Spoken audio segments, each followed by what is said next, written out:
Aquatic Center. Lane 2, Long Beach Junior Crew. Lane 3, Berkeley High School. Lane 4, Oakland Stroke C. Lane 5, Waterford Crew. And Lane 6, Palo Alto. Again, the next race is the women's cross 8, heat number 3.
And we've had a start for the third heat of the women's Frosh 8.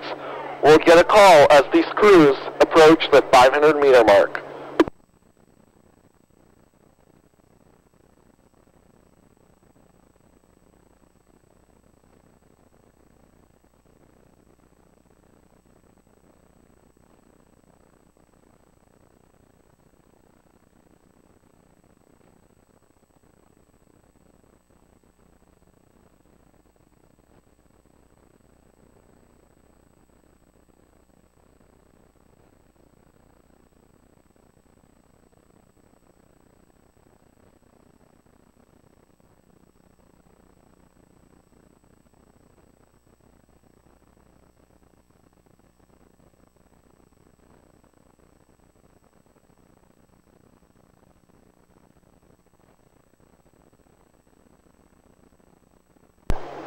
And ladies and gentlemen, the final heat for the women's Frosh 8 is now underway.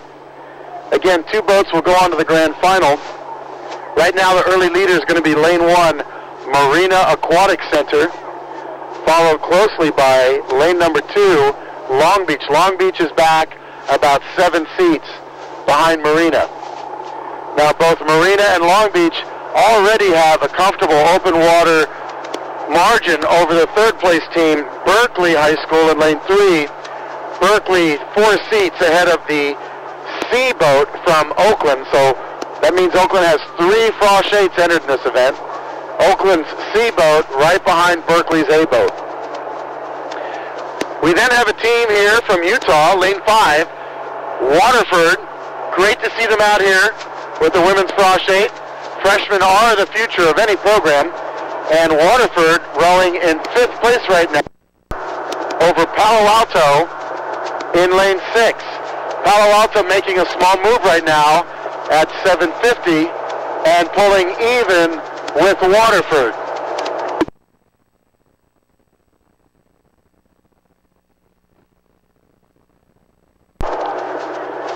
Just past 750 meters now for heat number 3 of the women's Frosh 8s. It continues to be Marina, but now with even more dominance as they push away from Long Beach to grab an open water margin and a much more comfortable first place position here in Heat 3 of the women's frosh eights. Marina just looking really strong here. Every stroke they're taking about half a seat of open water away from Long Beach. They're hitting the small wind patch now in the middle 500, or the second 500, but it's not slowing them down. Long Beach also pushing away from everybody else, but they're just not matching the speed of Marina. Berkeley in third, continuing to push away from the C boat of Oakland, and now Palo Alto has overtaken Waterford. Palo Alto moving into fifth. Waterford from Utah, the Salt Lake City area, falling back to sixth place here in Heat 3 of the women's frosh eights. Waterford rowing a very clean race, sharp-looking boat in uniforms, doing a good job relative to Palo Alto and the C boat from Oakland. They're matching the speed of the C boat from Oakland. They're just not making up any ground on them. So good effort by a young team in our league from Waterford.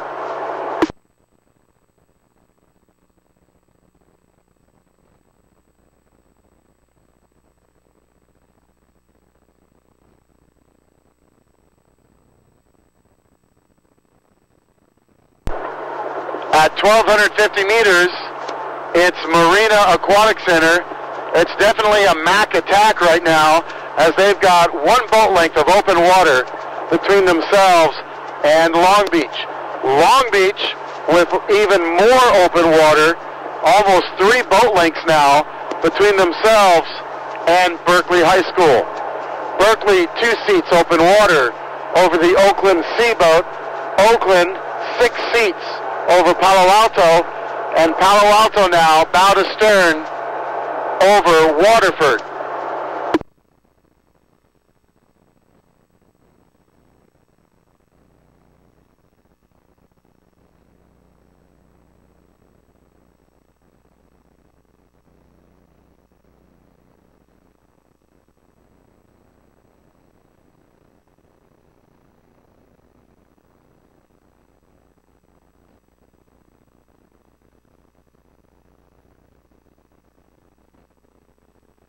And there goes Marina across the 1,500 meter line, all by themselves. But that's a good thing, because they've got a huge, huge lead on everybody else. Marina always putting out great novice and frosh boats, and this year, no exception to that, as they dominate this race, coming into the last 500 meters with lots of open water between themselves and Long Beach and everyone else. Long Beach in that second qualifying position, with also lots of open water over third place Berkeley. Berkeley, the oldest public high school rowing program west of the Mississippi, doing a great job holding off Palo Alto, Oakland C, and Waterford. Here comes the finish though for Heat 3 of the women's frosh eights, with Marina commanding it. We're going to come all the way to the line, folks. We're going to be off the air for the next 2 races while we do a quick pit stop, and then we'll be back out for the singles. Here they come, women's frosh eights, top 2 boats to the grand final, unofficially Marina and Long Beach, with Berkeley High chasing.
Ladies and gentlemen, that was the finish for the women's Frosh 8 heat number 3. Unofficially to the grand final later this afternoon is Lane 1, Marina Aquatic Center, and Lane 2, Long Beach Junior Crew.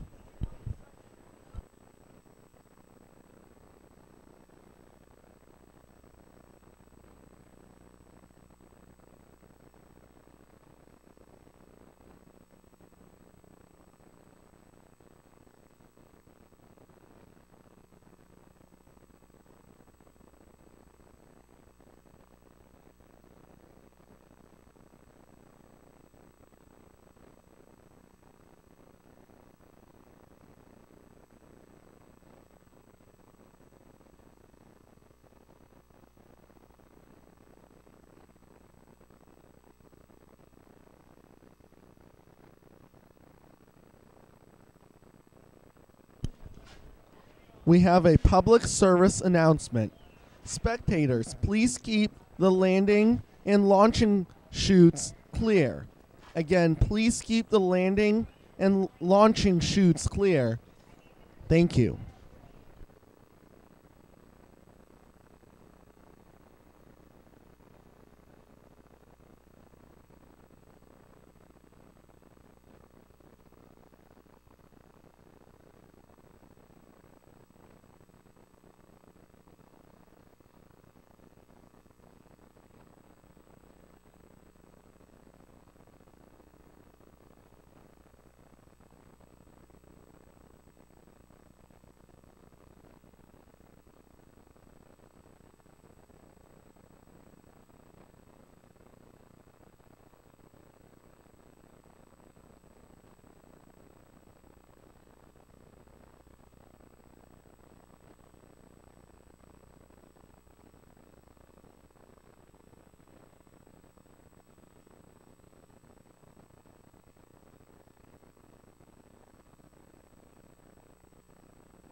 Ladies and gentlemen, our next race will be the men's novice 4 semifinal number 1. These men's novice 4s raced in time trials last night, and the top 3 crews from each of these semifinals will be going on to the grand finals later this afternoon. For semifinal number 1, in lane 1, Newport Aquatic Center. Lane 2, Marina Aquatic Center. Lane 3, San Diego Rowing Club. Lane 4, Pacific Rowing Club. And lane 5, Los Gatos. Lane 6, Capital Crew. And lane 7, North Bay.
That was the finish for semifinal number 1 of the men's novice 4. Unofficially to the grand final, lane 1, Newport, lane 3, San Diego Rowing Club, and lane 2, Marina Aquatic Center.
Ladies and gentlemen, now underway and about halfway through the race is the men's Novice 4 semifinal number 2. In Lane 1, Oakland Strokes A. Lane 2, Marin A. Lane 3, Long Beach Junior Crew A. Lane 4, NorCal Crew A. Lane 5, Oakland Strokes B. Lane 6, Marin B. And Lane 7, Oakland Tech Rowing Club. Again, now underway is the men's Novice 4 semifinal 2. These crews raced in the time trials last night, now here in the semifinals, and the top 3 from each of these semis go on to the grand finals later this afternoon.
With 350 meters to go, this is the men's Novice 4 semifinal number 2.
Ladies and gentlemen, now underway and at about the halfway point is the men's single.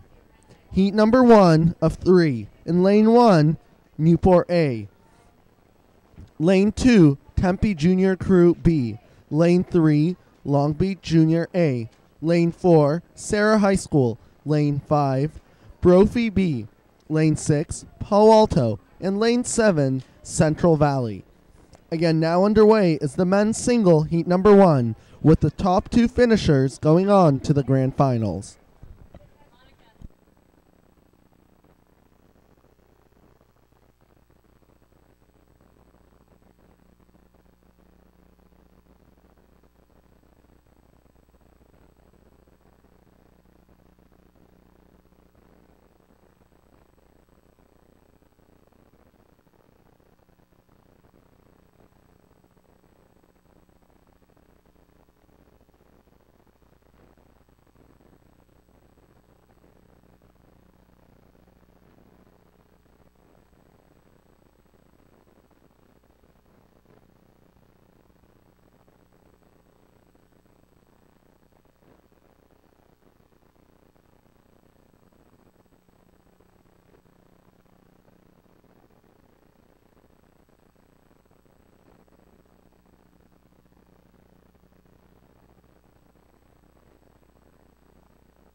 Our next race will be the men's single, heat number 2. In lane 1, Stanford A. Lane 2, Brophy A. Lane 3, Artemis Rowing. Lane 4, San Diego Rowing Club. Lane 5, Waterford Crew. Lane 6, Long Beach Junior B. And lane 7, Cathedral Catholic High School. Again, the next race is the men's single, heat number 2, with the top 2 finishers going on to the grand finals.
And ladies and gentlemen, heat number 2 of the men's single now underway, with 2 boats qualifying for the grand final. The 2 leaders are out in front.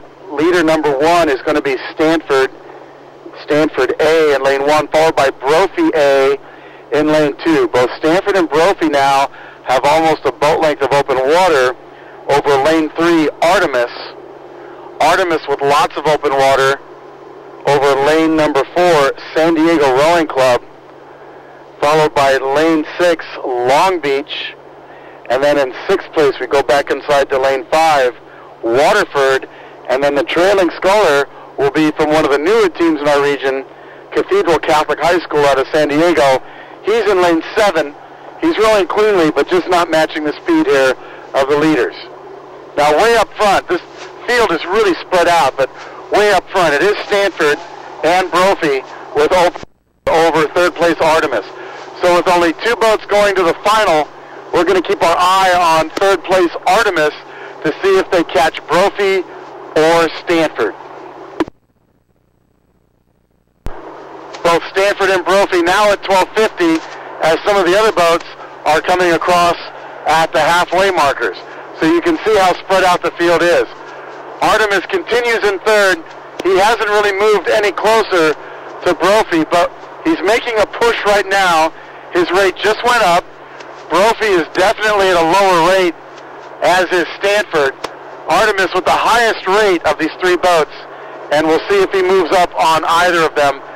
Again, 2 boats to the final as we approach 1500 at Stanford and Brophy for the top 2 spots.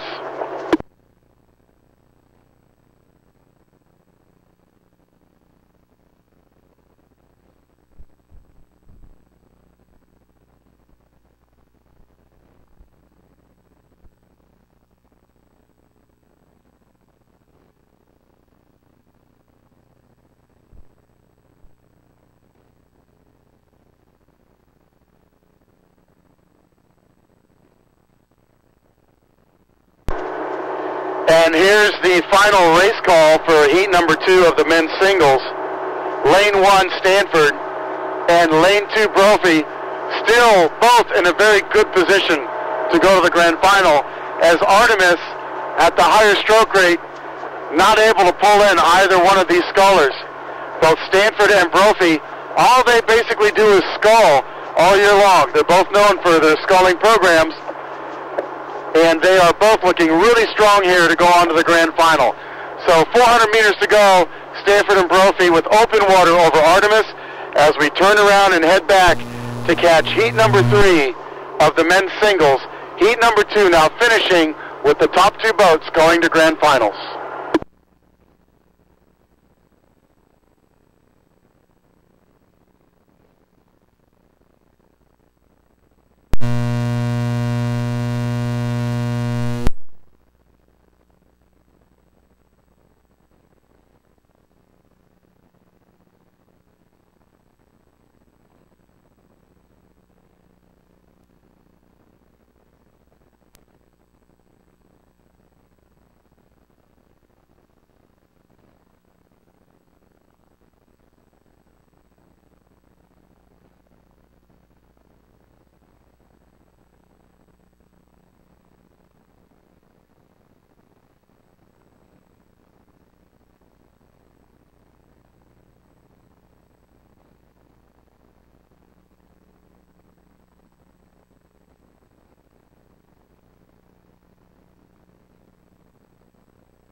That was the finish for the second heat of the men's singles.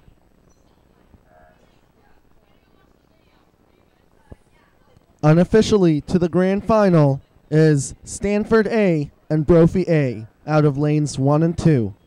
Next is the men's single, heat number 3.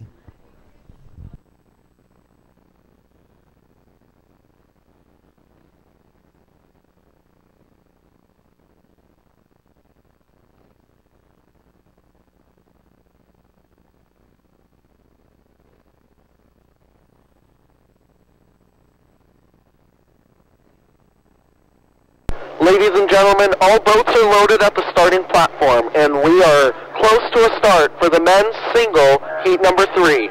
In lane 1, Tempe Junior Crew A. Lane 2, Stanford B. Lane 3, California Yacht Club. Lane 4, Capital Crew.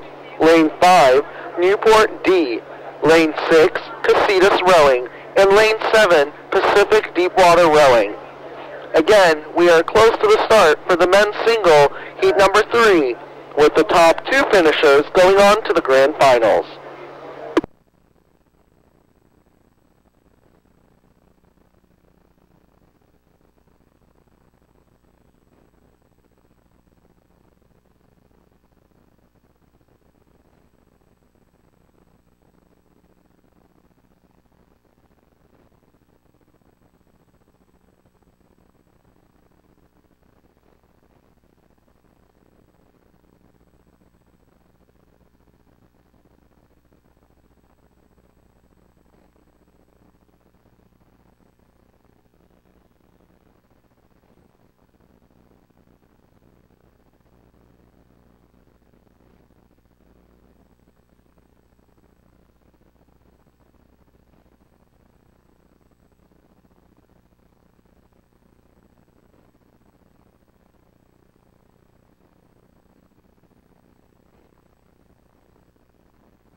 Ladies and gentlemen, we have a public service announcement. For your safety, please stay clear of the launching and landing areas.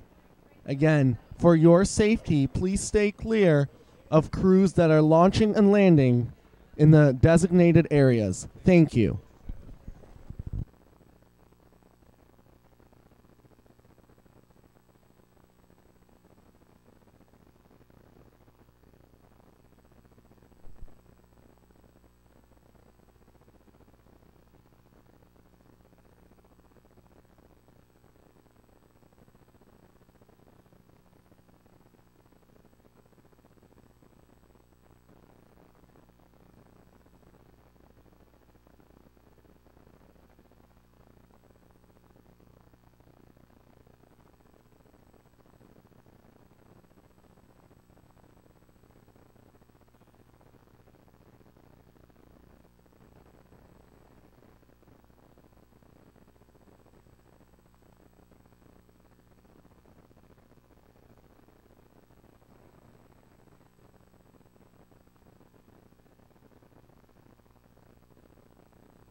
Ladies and gentlemen, we have now had the start for the men's single heat number 3. The top 2 finishers going on to the grand finals. We'll get a race call when these crews get to the 500-meter mark.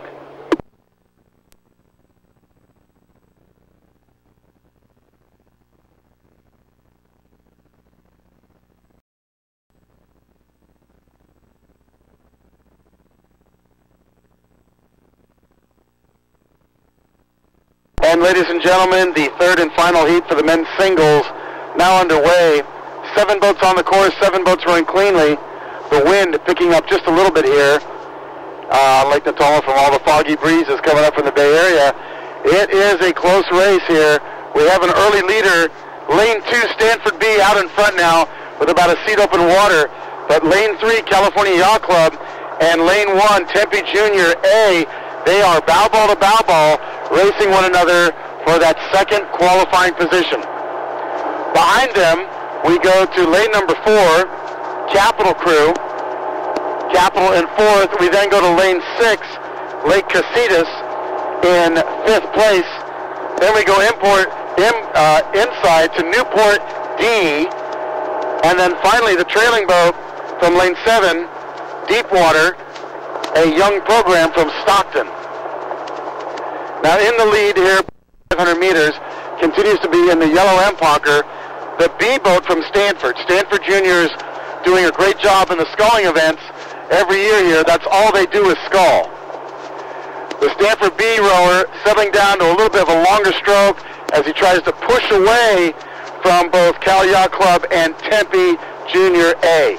Tempe Junior A with a slight advantage here over the Cal Yacht Club and the Red Hall, but it's too close to make any sort of strong prediction here. Anything can happen in singles events. You tend to see big dramatic moves at various parts of the race course. Capital continues in 4th place here over Lake Casitas in lane 6. Capital and Casitas now with open water over Newport D in lane 5. Trailing continues to be Deepwater, rowing cleanly, just not matching the speed of the lead boats.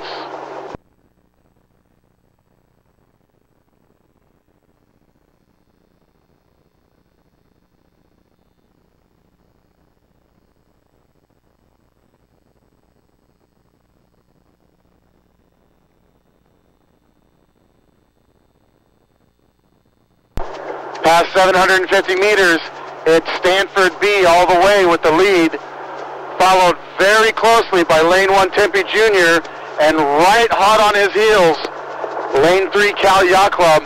That is going to be a close race in the third 500 for that second qualifying position.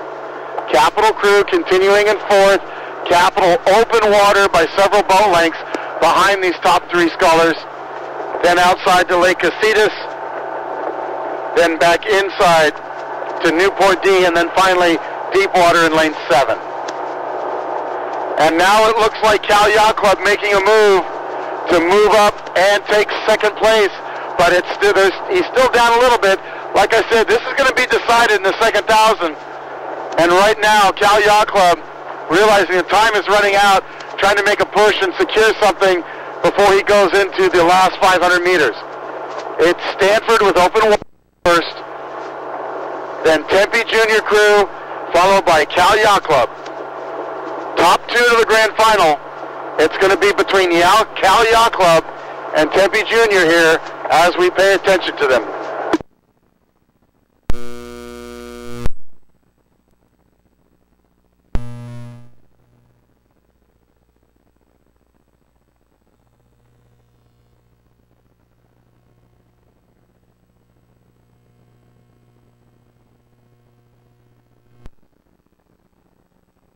And Stanford now crossing into the last 750. And again, their lead, his lead keeps growing. Very comfortable right there. He clearly is dominating this heat. But it's now changing up here between Cal Yacht Club and Tempe Junior. I had Tempe Junior in that second qualifying position, but it's too close to call now with about 600 meters to go. We're going to move up here in about 15 seconds to give that call at 1500 between Tempe and Cal Yacht Club.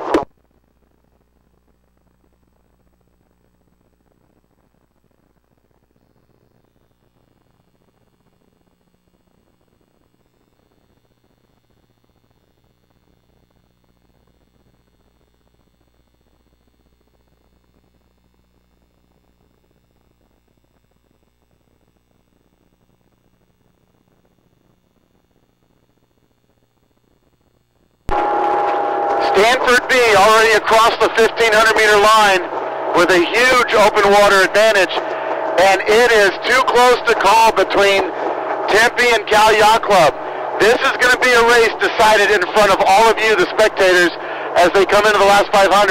Capital continues in fourth, but not in a qualifying position, followed by Lake Casitas, and then back to Newport D, and then finally Deepwater.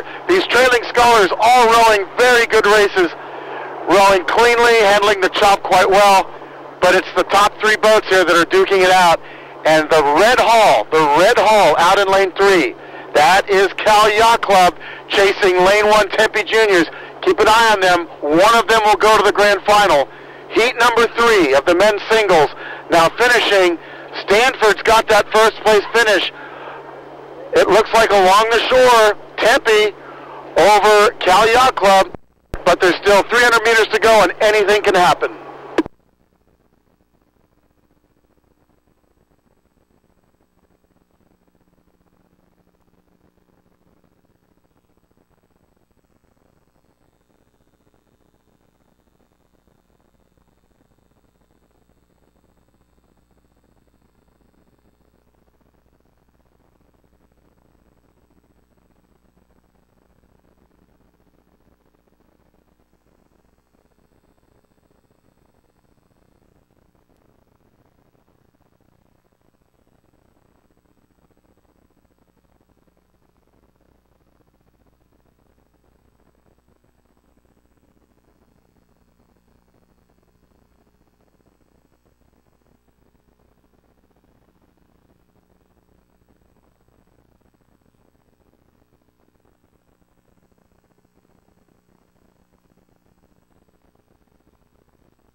This was the finish for the men's single, heat number 3, with those top two finishers going on to the grand finals later this afternoon. Our next race will be the women's lightweight double, heat number 1.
Ladies and gentlemen, we've had the start for the women's lightweight double, heat number 1. Lanes are as follows. Lane 1, Long Beach Junior A. Lane 2, North Bay. Lane 3, the Oakland Strokes. Lane 4, Los Gatos. Lane 5, Palo Alto. Lane 6, Tempe Junior Crew. And Lane 7, Tempe Junior Crew B. Again, now underway is the women's lightweight double, heat number 1, with the top 2 finishers going on to the grand finals. We turn it over to the water to get the call as these crews approach 500 meters.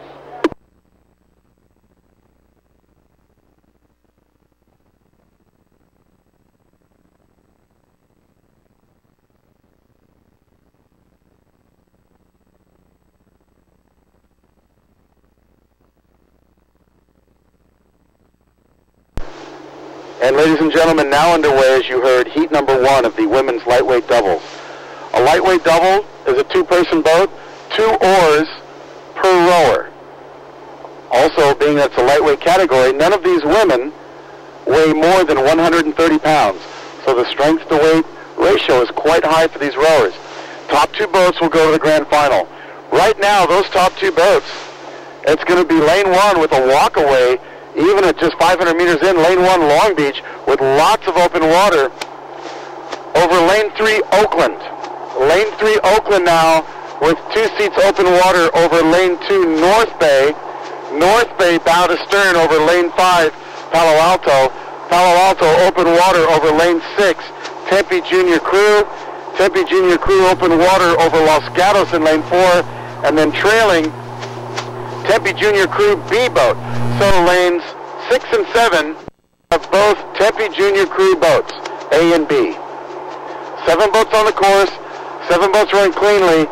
This race right now is pretty easy to call, so we're going to fall back a little bit and let the race develop a little bit more. The leader is Long Beach by a big margin right now at 750. Second across the line at 750, the Oakland Strokes. Oakland Strokes with open water over North Bay in lane 2 and Palo Alto in lane 5. This is heat number 1 of the women's lightweight doubles. 2 boats to the final.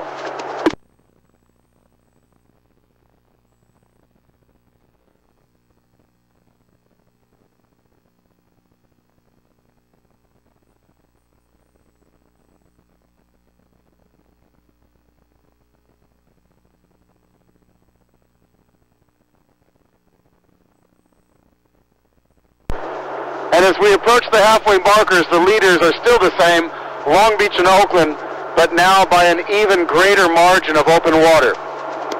Third place continues to be lane 2, North Bay. North Bay over Palo Alto now. So Palo Alto in 4th place, now bow to stern behind North Bay. North Bay from Petaluma, California. In 5th place, it's going to be lane 6, Tempe Junior Crew A. And then we go back to lane 4, Los Gatos in 6th. And finally in 7th place, Tempe Junior Crew B. 2 leaders now approaching 1250. Those leaders continue to be Long Beach and Oakland. They have lots of open water between themselves and North Bay, as well as Palo Alto. So this is a bit of a walkaway for Heat 1. Women's lightweight double. We're going to make that last call here shortly at 12:50 and head back to catch heat number 2.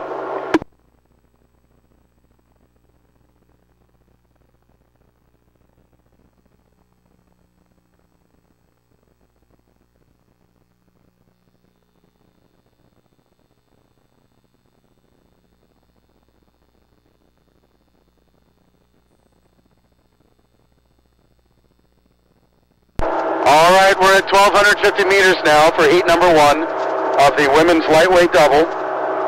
Long Beach way out in front. Lots of open water between them and Oakland. Oakland easily in 2nd place with lots of open water between themselves and North Bay. North Bay in lane 2, they're in 3rd place. North Bay with open water over Palo Alto in lane 5. Palo Alto in 4th. Continues to be Tempe Junior Crew in 5th. Then back to Los Gatos and then finally Tempe Junior Crew B. So that's the final call at 12:50 to go.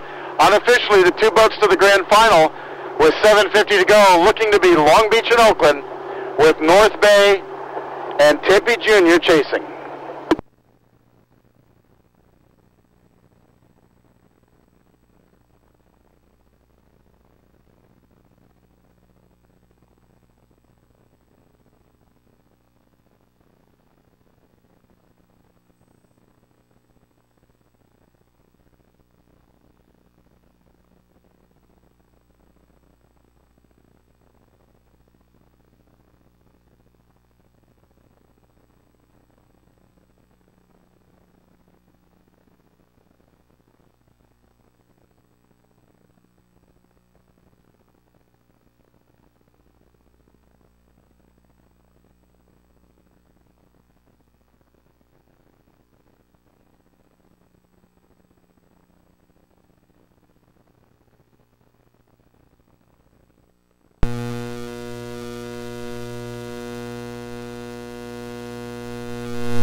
Ladies and gentlemen, you are watching the finish for the women's lightweight double, heat number 1.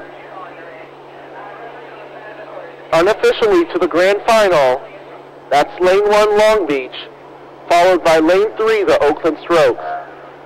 Now underway is the women's lightweight double, heat number 2. In lane 1, San Diego Rowing Club. Lane 2, Humboldt Bay. Lane 3, Row LA. Lane 4, Long Beach B, Lane 5, Slack, and Lane 6, Stanford B. We turn it over to the water to get the call as these crews approach the 500-meter mark.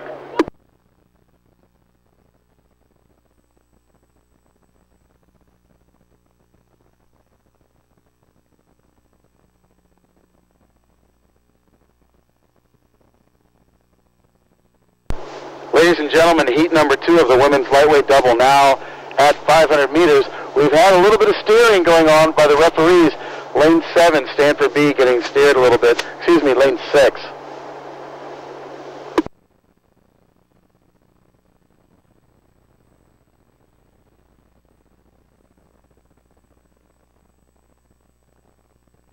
So the early leader here, it's going to be lane number 2, Humboldt Bay Juniors. They're the early leader for heat 2 of the women's lightweight doubles.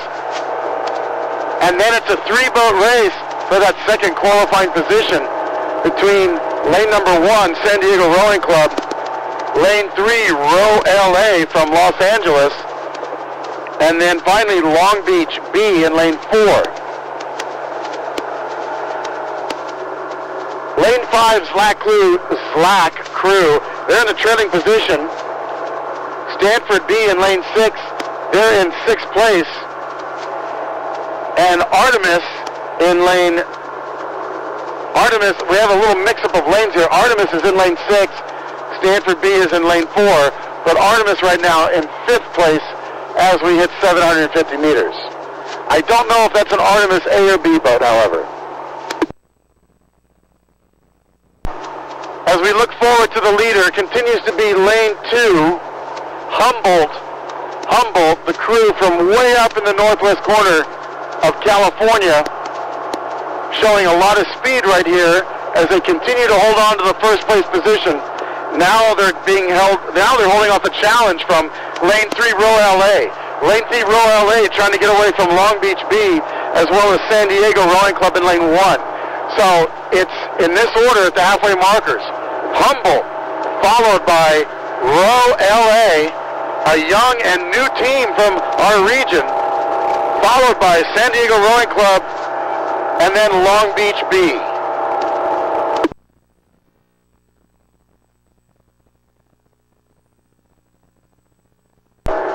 Humboldt juniors have a long history of sending sculling boats to the Youth National Championships, and I'm sure they're hoping for that this time.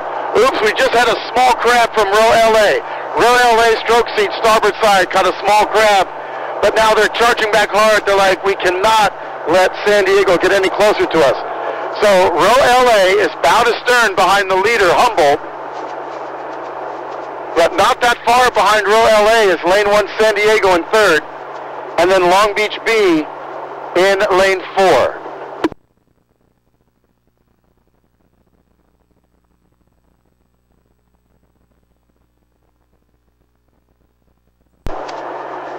As we approach 1,250 meters, it is Humboldt still holding on to it. Row LA definitely at a higher stroke rate, trying to charge and get away from both Long Beach and San Diego in lane 1. So Row LA is in that second qualifying position. They're doing a super job recovering from that small crab they had about 200 meters ago. And they're getting a little bit closer to Humboldt. Humboldt, though, doing a great job with an open water advantage over both San Diego and Long Beach.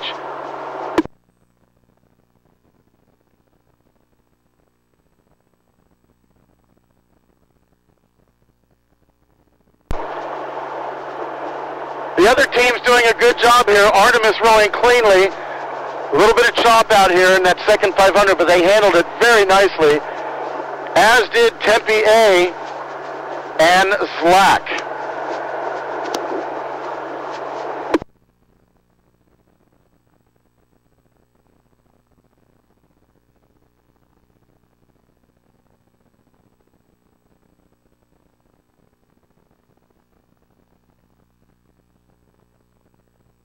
All right, here's the final call at 1,500 for the women's lightweight doubles, heat number 2.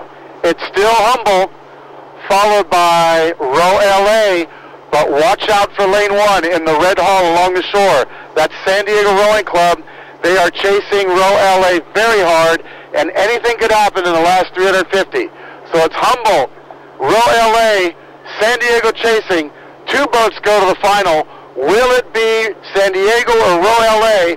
Long Beach in 4th chasing, along with the remaining teams from Artemis, Stanford B, and Slack. Here they come.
Our next race will be the women's lightweight double, heat number 3. In lane 1, NorCal Crew. Lane 2, Artemis A. Lane 3, Casitas Rowing. Lane 4, Stanford A. Lane 5, Upper Natoma. And lane 7, Waterford Crew. Again, the next race is the women's lightweight double, heat number 3.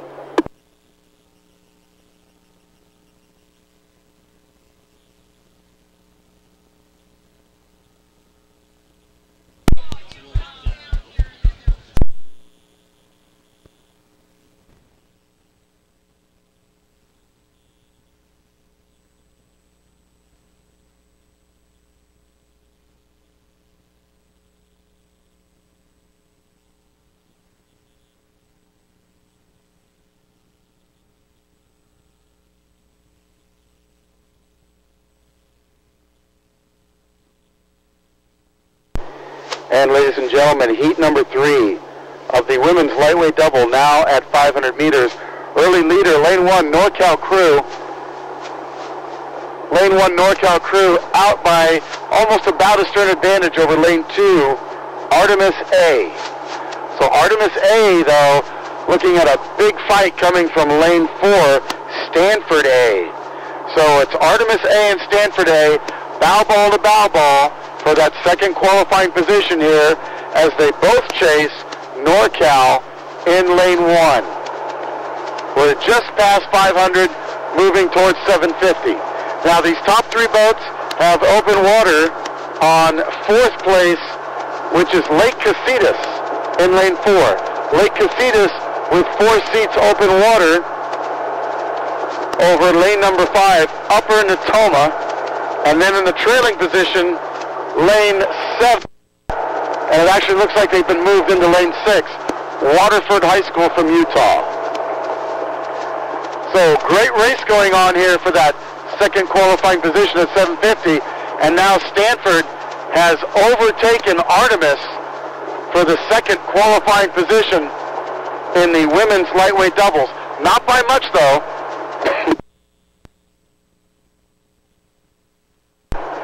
Not by much, though, as Artemis is still within striking distance of Stanford.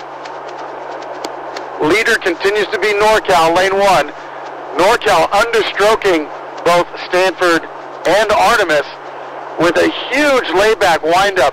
Both the stroke seat and bow seat of the NorCal boat have an enormous windup with a super layback acceleration into headwind.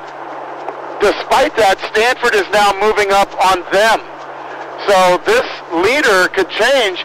It could go to Stanford just after the halfway markers. We'll move up and check that here shortly.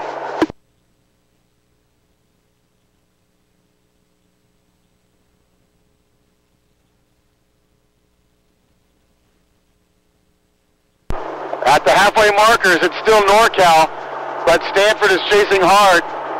We're going to move up there and see what the bow balls look like. Lake Casitas continues in 4th, followed by Upper Natoma, and then Waterford High School. Women's lightweight doubles, heat number 3, the last of the heats. Now coming at you. Top 2 boats go to the grand final. And yes, Stanford now has that second qualifying position by almost about a stern advantage over lane 2 Artemis. So it's NorCal and Stanford. NorCal and Stanford in the women's lightweight doubles, heat 3, looking to move on to the grand final with 750 meters to go. Artemis was strong early in the race, and they could still make a move here and move up, but they'd have to overcome about a stern disadvantage with Stanford. Lake Casitas open water back in 4th behind Artemis. Then back to Upper Natoma, rowing very cleanly in the fluid design, and then finally Waterford.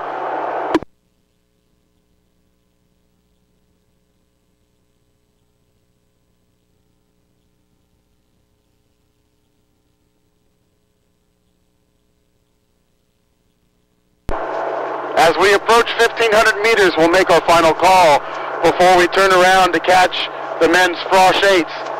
But the leader continues to be NorCal with that super layback, that super windup, I've never seen so much layback with power as I have in this crew.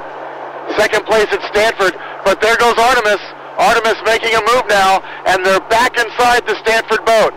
This could get real scary for Stanford in the last 500 meters here as Artemis in the blue boat, lane 2, making a push to even up the race. It's going to be a close one, folks. Stanford still has second, but Artemis pushing hard, and it's too close to call now for me as I have to turn back. Keep your eye on lane 2 Artemis and lane 4 Stanford as they come into the last 500. One of them will go to the grand final with NorCal.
Ladies and gentlemen, crews are loaded and are close to the start for the men's freshman 8, heat number 1. In lane 1, Marin. Lane 2, the Oakland Strokes. Lane 3, St. Ignatius A. Lane 4, Marina Aquatic Center. Lane 5, Capital Crew A, Lane 6, Berkeley High School, and Lane 7, Oakland Tech Rowing Club.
And ladies and gentlemen, heat number 1 of 2 heats for the men's frosh eights now underway.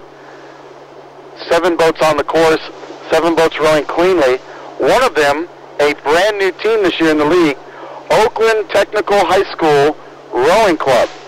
Again, that's Oakland Technical High School Rowing Club from the city of Oakland, has their own program now, and they are making their first appearance here at the Southwest District Championship. So we welcome them. All right, here come the frosh eights. They are charging hard towards our motorboat. 7 boats on the course. 3 boats go to the grand final. We're going to pick them up here right at 500. We'll be back shortly.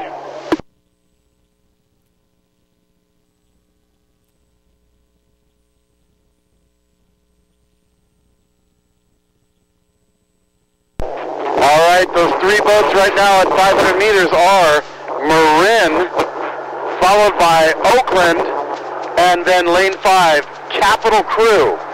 Both Marin, Oakland, and Capital now have a bow to stern advantage over the next closest crew, which is lane 4, St. Ignatius A. St. Ignatius A, about 4 seats over lane 3. Excuse me.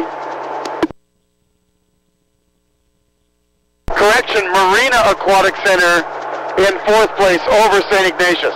So let's give you that order again. As we approach 750, it's Marin, Oakland, Capital, then Marina, St. Ignatius, and then the outside lanes of Berkeley and Oakland Tech rowing side by side. Berkeley and Oakland Tech rowing side by side in the trailing positions.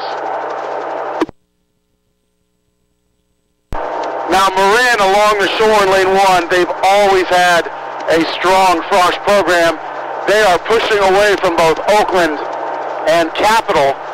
Oakland and Capital in those next 2 qualifying positions. Capital in 3rd, holding off Marina, bow to stern.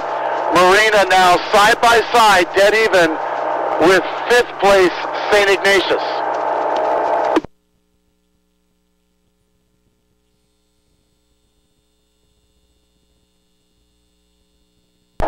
Both St. Ignatius and Marina, bow ball to bow ball for 4th or 5th place. They are both directly behind Capital, Capital in 3rd. So right now, SI pushing up ahead of Marina, and SI now getting their bow ball to the Capital coxswain. So at the halfway markers, it's Marin, Oakland, Capital, St. Ignatius, and Marina, and then it'll be Oakland Tech, the new program, ahead of Berkeley freshmen.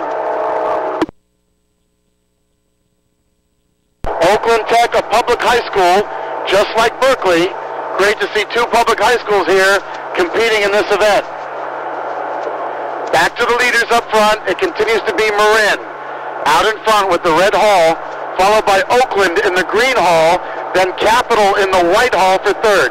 Capital in that third qualifying position, still holding off St. Ignatius, but St. Ignatius slowly moving up and away from fifth place Marina Aquatic Center.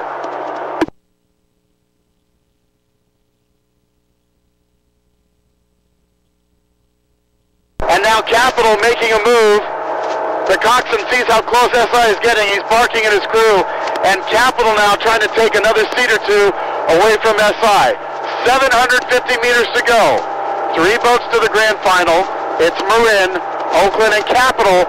But SI is in contact with Capital as we approach 1500.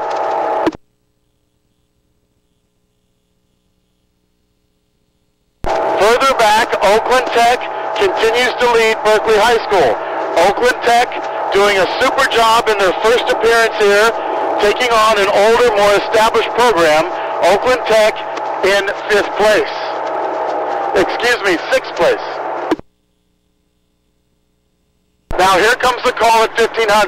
Marin already across the line, open water over Oakland. Oakland in second, open water over Capital. Capital in third, but now SI has their bow seat at Capital's 7 or 6 seat. It's getting close for Capital and SI. Only one of them will be in that third qualifying position. Will it be Capital? Will it be St. Ignatius? Here they come, heat number 1 of the men's frosh eights. Now finishing with Marin and Oakland looking good, but it's going to be Capital or SI to go to the grand final. Keep an eye on them, folks. Here they are.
Ladies and gentlemen, our next race is the men's frosh 8, heat number 2. In lane 1, Pacific Rowing Club. Lane 2, Newport Aquatic Center. Lane 3, River City. Lane 4, Capital Crew B. Lane 5, Brophy. Lane 6, Oakland Strokes B. And Lane 7, St. Ignatius B. Again, soon underway, the men's Frosh 8, heat number 2.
And ladies and gentlemen, here comes heat number 2 of the men's freshman 8s. 3 boats will advance to the grand final later on today.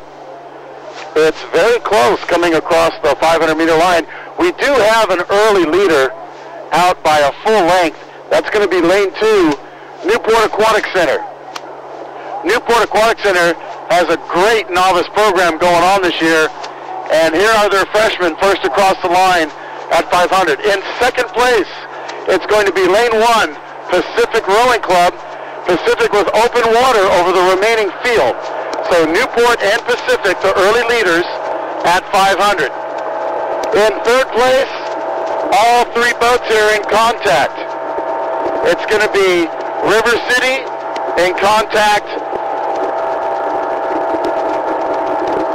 Correction, hold on a second.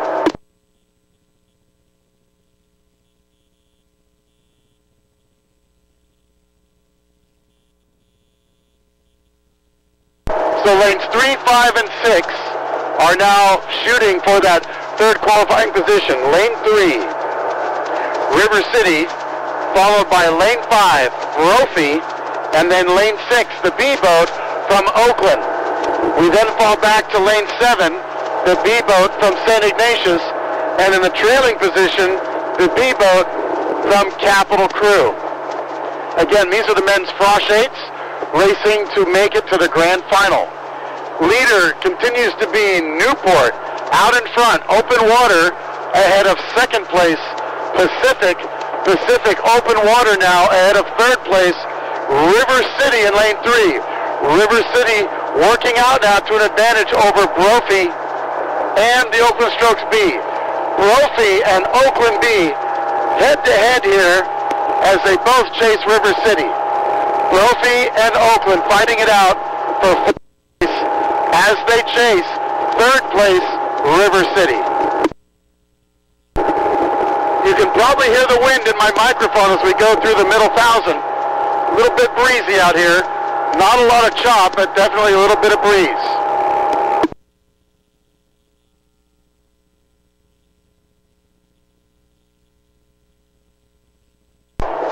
Newport, they're Frosh 8 rowing like a boss here. They are in control and out in front as they dominate this heat. Pacific doing a great job as well in lane 1. River City now clearly bow to stern over Oakland and Brophy for that third qualifying position. So as we approach 1250, top 3 boats unofficially going to the grand final are Newport, Pacific, River City. And now Oakland B working out ahead of Brophy, and Brophy ahead of St. Ignatius B. St. Ignatius B ahead of trailing team, the B boat from Capital.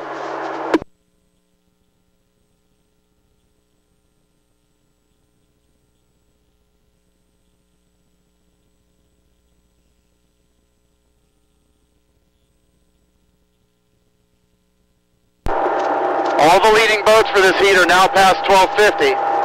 River City continues to push away. They've really come alive in their second 1,000 meters, and they're showing good training and good fitness here as they hold on to a very good third place position. They're almost, I want to say it's about 2 seats open water over fourth place Oakland B. Oakland B holding off Brophy. Brophy now falling back to fifth place.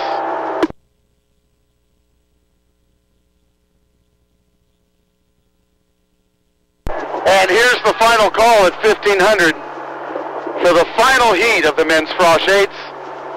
It's Newport all the way, followed by Pacific along the shore, and then River City in lane 3 for the top 3 qualifying boats. Oakland B is chasing hard along with Brophy, and then St. Ignatius High School B boat, and then finally Capital B. Men's frosh eights now finishing. Here they come.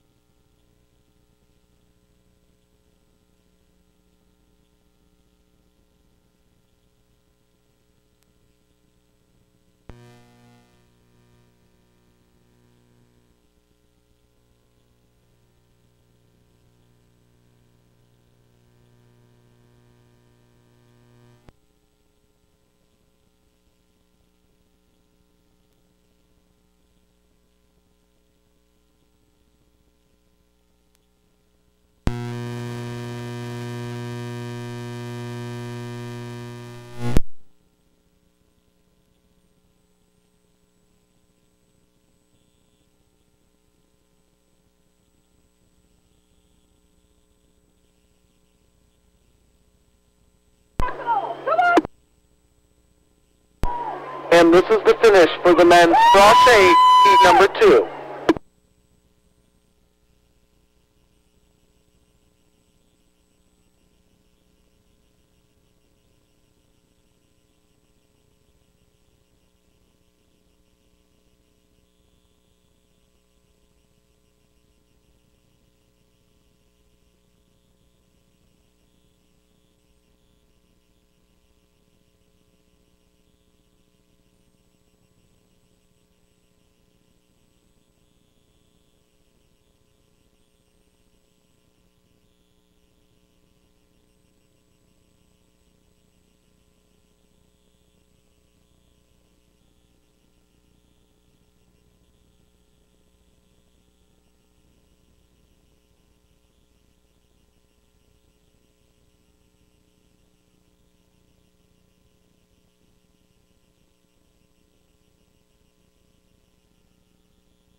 We have had a start for the women's novice 4 semifinal number 1. In lane 1, Marin. Lane 2, Long Beach Junior Crew. Lane 3, NorCal. Lane 4, Upper Natoma. Lane 5, Pacific Rowing. Lane 6, Xavier Prep. And Lane 7, San Diego Rowing Club B. Again, now underway, the women's novice 4 semifinal number 1, with top 3 going on to the grand finals.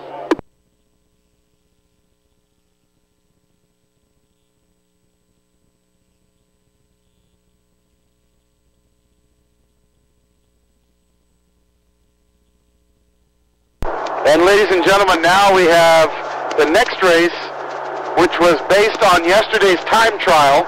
This is semifinal number 1 for the women's novice 4. Top 3 boats go on to the grand final. Those 3 boats right now, very easy to call. It's lanes 1, 2, and 3 with already lots of open water over the remaining field. In the lead, it's Marin, followed by Long Beach in lane 2, and NorCal in lane 3.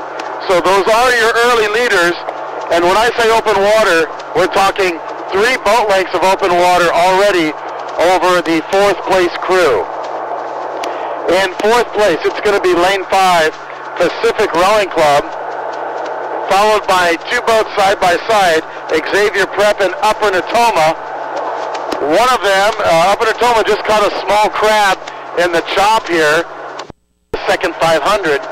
And then we go to the outside, San Diego Rowing Club in the 7th place position. These early leaders out in front, Marin, Long Beach, and NorCal in that order, they still hold on to a commanding open water lead over anyone else in this pack. The nearest boat is Pacific in lane 5. They're in 4th, but they'd have to move up about 5 boat lengths at this point to get even with 3rd place NorCal.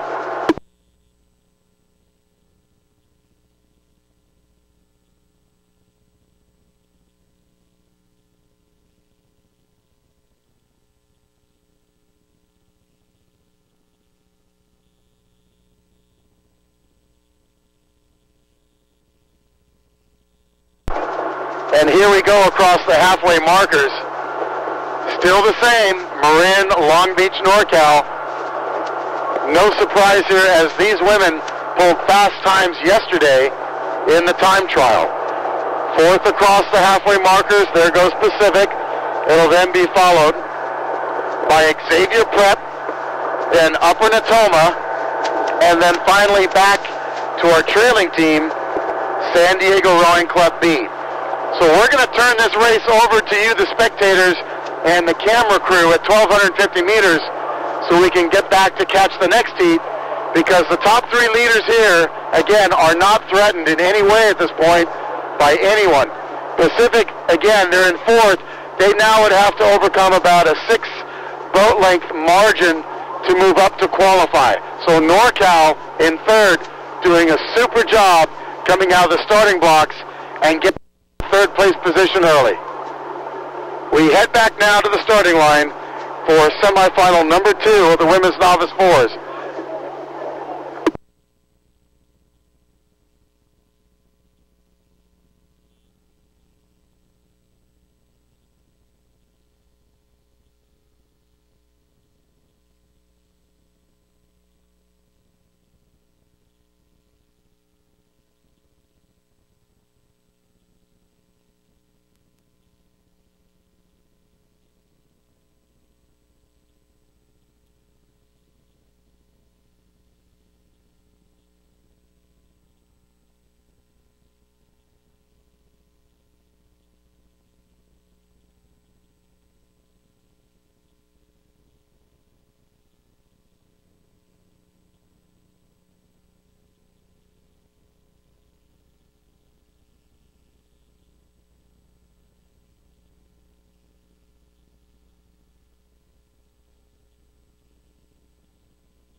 Ladies and gentlemen, our next race is the women's novice 4 semifinal number 2.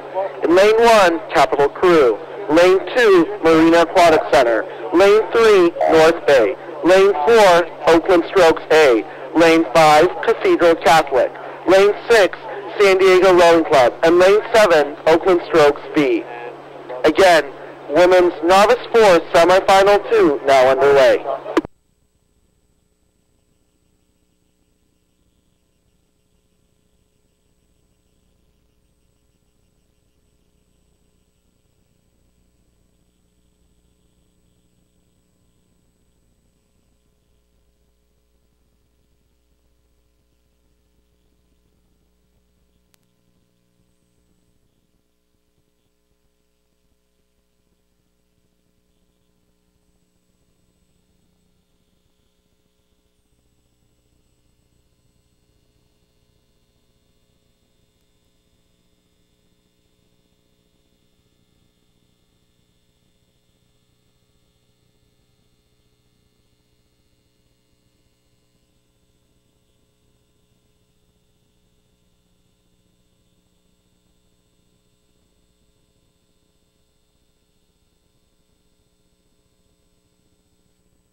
And ladies and gentlemen, here comes semifinal number 2 for the women's novice 4.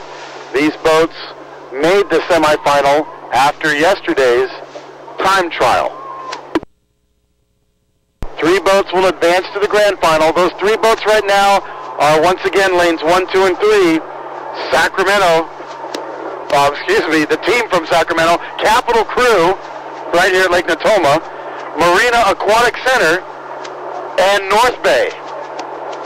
North Bay in 3rd place, right behind Marina and Capital Crew.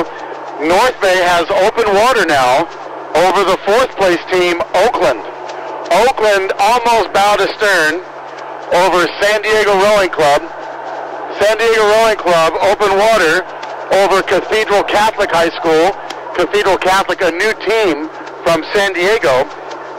And then finally, the Oakland Strokes B boat in lane 7 in the trailing position. So back to the leaders at 750 meters in. It is Marina, Capital, and North Bay, all now with an open water advantage over the rest of the field, with Oakland in 4th, followed by San Diego Rowing Club.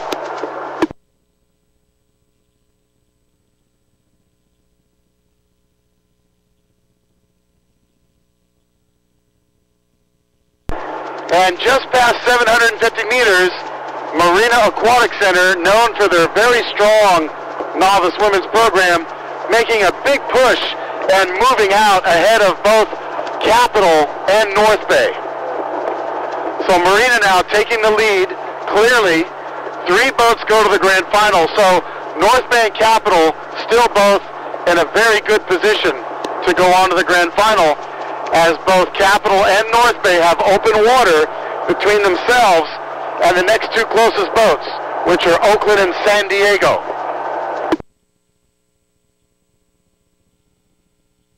Capital now making a push to stay with Marina. So as we approach the 1,500 meter line, first across will be Marina Aquatic Center, then Capital Crew, and then North Bay. North Bay, a relatively young team in the region from Petaluma. It's just great to see them doing well here in this heat because they're in a position to go on to the grand final. They've got to watch out for San Diego Rowing Club, though, in lane 6. San Diego in the red Hudson on the outside. North Bay still has an open water advantage over San Diego, but San Diego is slowly chipping away at that as they move down the course.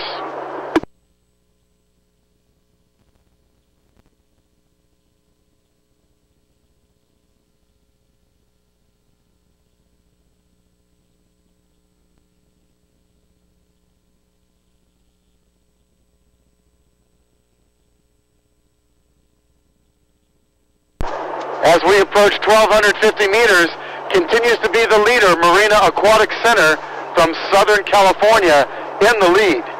Right behind them in second place from right here at Lake Natoma, Capital Crew in that second qualifying position.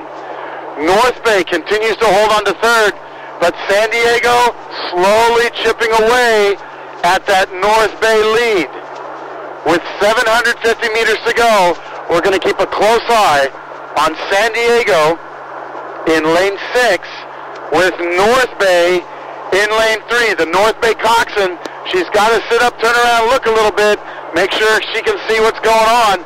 Can't just stare straight ahead in these bow loader 4s.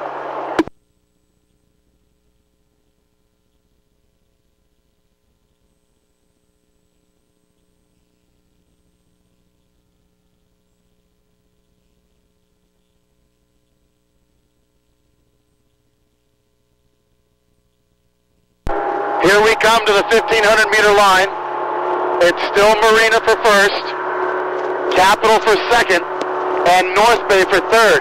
But San Diego has their bow inside the North Bay boat now. They're in contact. And now North Bay making a move. North Bay making a push to get away from San Diego. They just bumped up the rate a bit. Looks like a power 10. And now North Bay has open water again on San Diego at 1,500.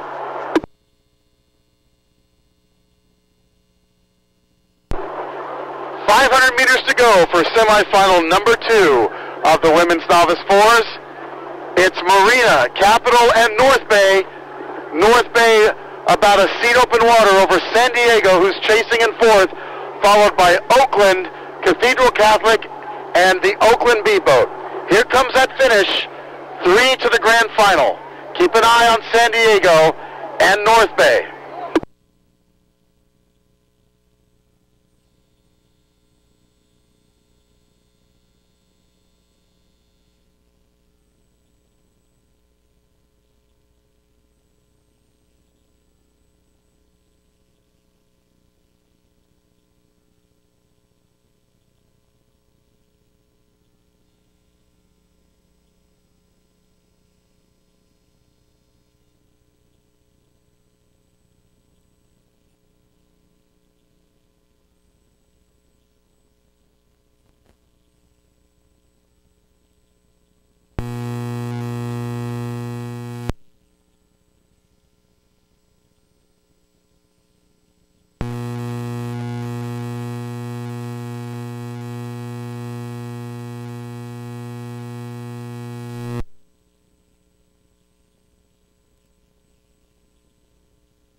That is the finish for the women's novice 4, semifinal 2.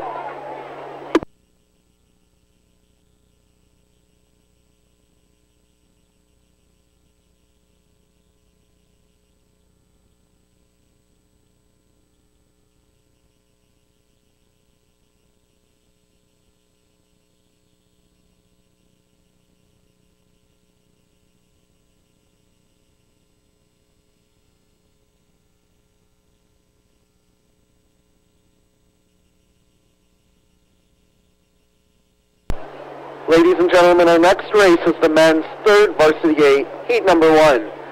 In lane 1, Marin A. Lane 2, Los Gatos. Lane 3, Capital Crew. Lane 4, Newport Aquatic Center B. Lane 5, Marina Aquatic Center. And lane 6, Long Beach Junior Crew B. Again, next race, the men's third varsity 8, heat number 1, with the top 2 finishers going on to the grand finals.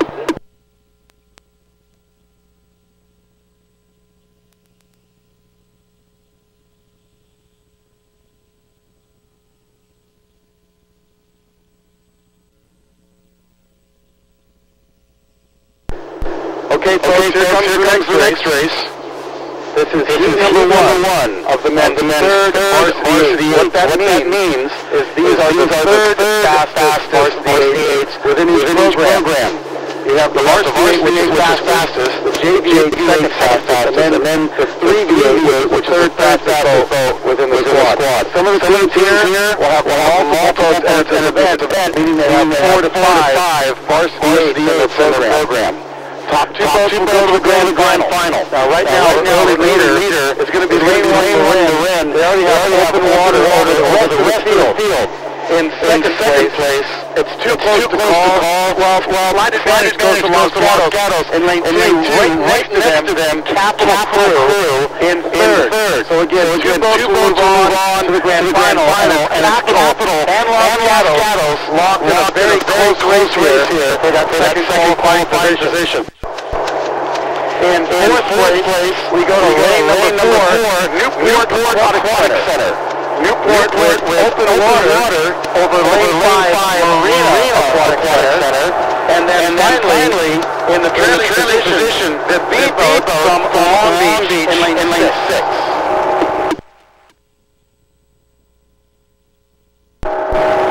Heat number 1 of the men's third level varsity 8s, now 750 meters. It's still very close between Capital and Los Gatos for that second qualifying position. Marin, they're out in front all by themselves, already with a full length of open water. Marin, a very dominant program here in this league. And now Capital making a move and pushing ahead of Los Gatos. Now Capital with almost 6 seats. Big push right before the halfway marker, and it's going to be Capital for second place at the halfway markers for that second and final qualifying position. Still a lot of racing ahead. We'll keep a close eye on Los Gatos as we come into the second 1,000. Newport comes across the fourth, followed by Marina, and then a second boat, the B boat from Long Beach.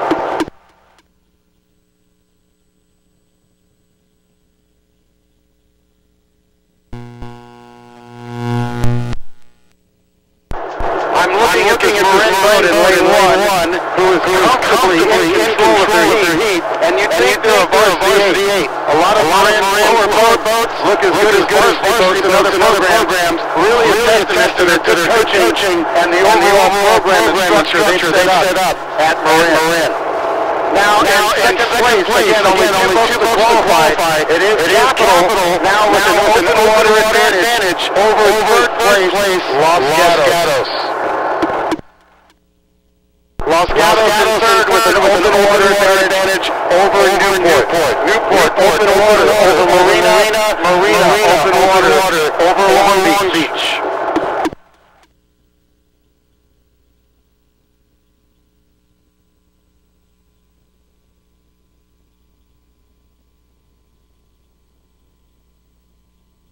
As we approach 1,500 meters. Again, top two boats from the men's third level varsity go on to the final. Three heats.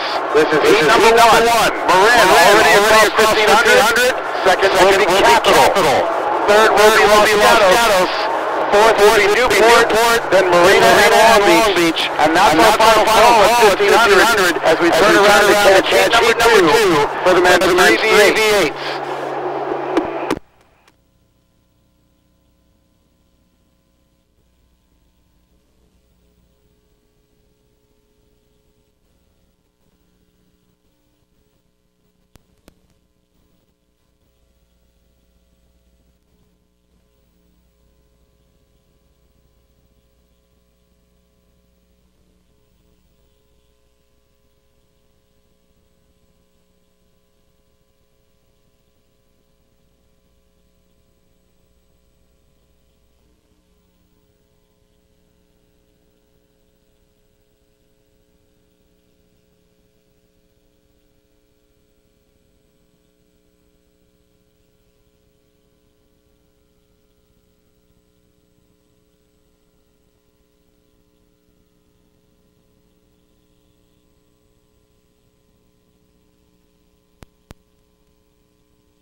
gentlemen, this is it for the men's third varsity heat number one.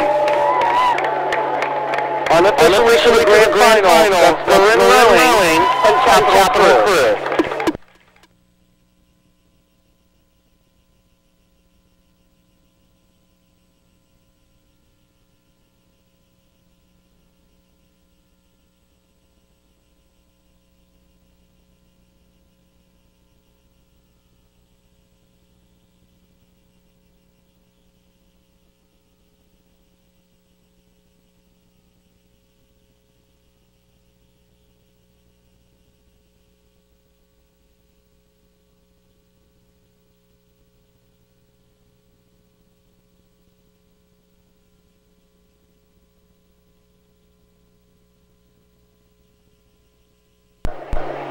Ladies and gentlemen, go line up and starting platform for the men's third varsity heat number 2.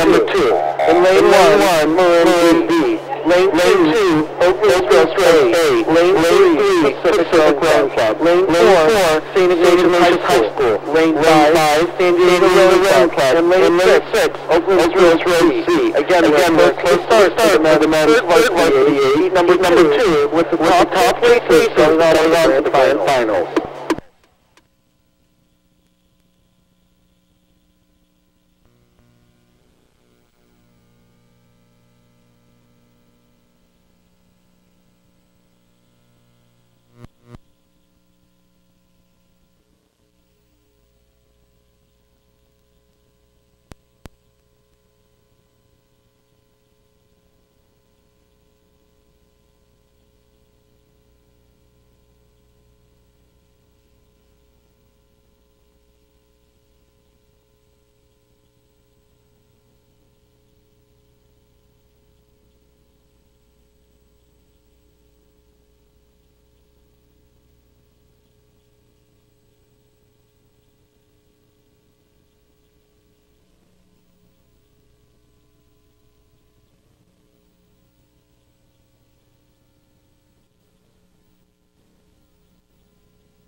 And ladies and gentlemen, number 2 of the men's third varsity is now underway. All boats at 500 meters.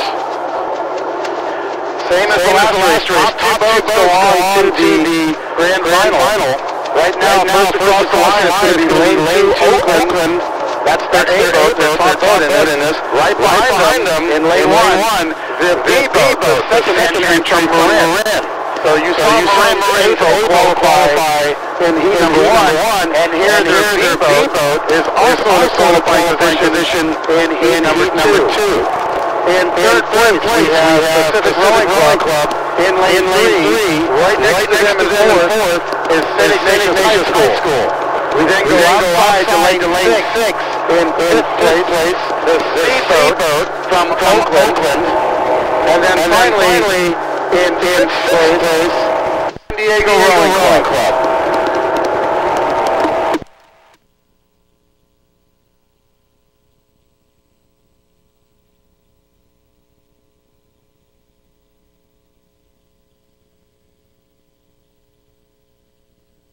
At 750 meters, both Oakland and Moran continue to pace one another, and in doing so, they are pushing away from the remaining field. Pacific continues in third place, but they're now down half a boat length of open water from Moran's speedboat. Pacific now have 6 seats over St. Ignatius. St. Ignatius has about a third advantage over Oakland stroke Seaboat. Again, with only two boats going on to the grand final from each heat. As we prepare to cross the halfway markers, first across will be the open strokes, and then Marin's speedboat, that is. And in third place going back to Pacific, which continues to fall further behind these two leaders. St. Ignatius is still right next to Pacific in fourth. OC is fifth. And then finally, San Diego Rowing Club.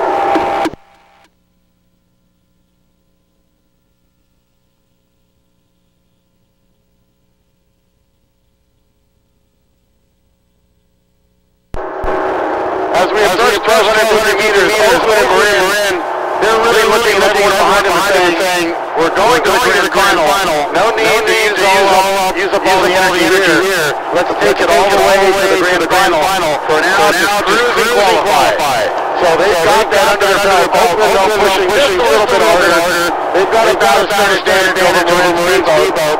But Marin now, with almost two boat lengths of open water over third place Pacific and fourth place St. Ignatius.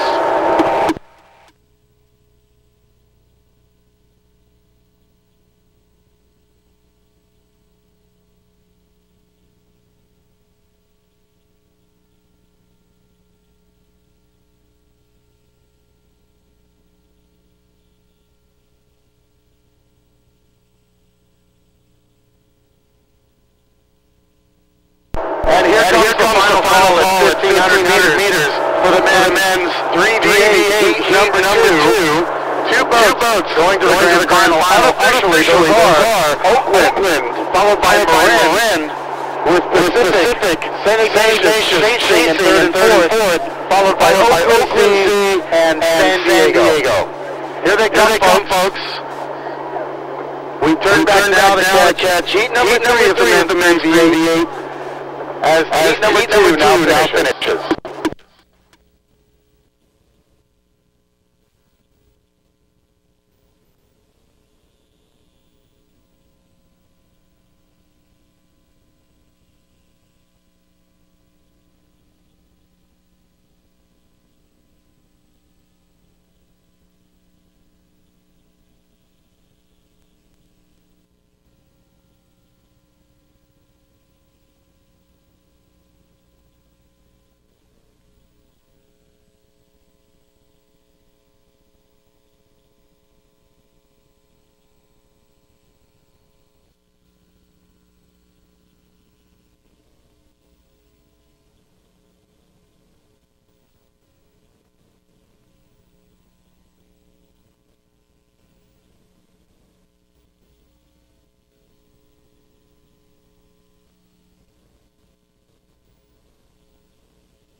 Ladies and gentlemen, this is for the men's varsity heat number two.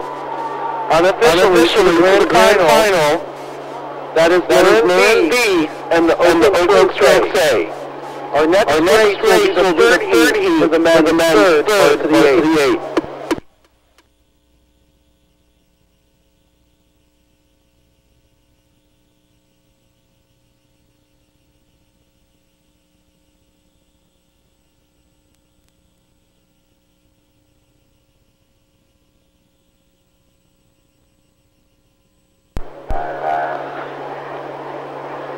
Ladies and gentlemen, our next race, 12 feet, that is the men's varsity, heat number 3, in lane 1, Port A, lane 2, Long Beach Junior Crew A, lane 3, Oakland Stroke B, lane 4, Los Gatos B, and lane 5, Capital Crew B. Again, next race will be underway is the men's varsity, heat number 3, with the top two finishers going on to the grand finals.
Ladies and gentlemen, the third and final now underway for the men's VA8, and we just had a development here right at 500 meters.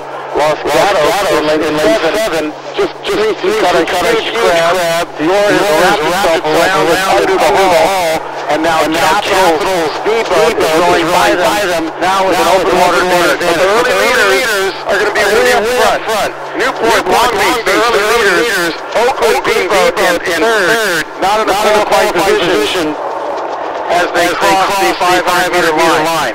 So again, with two boats going on to the grand final, the leaders are 1 and 2, Newport A and Long Beach A. They both have about a third advantage over Oakland B. Actually, it's open water at this point. Over the Oakland B in lane 3.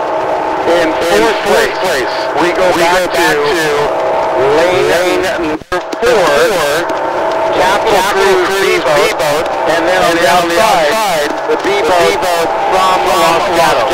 Now Los Gatos recovered from that crash, and they're chasing Capital speedboat pretty hard, but with only two boats able to qualify, the leaders up front, they are up front now by almost 150 meters of open water from these last two boats. So Oakland third, chasing hard to catch Long Beach or Newport, but their deficit is growing a lot every stroke.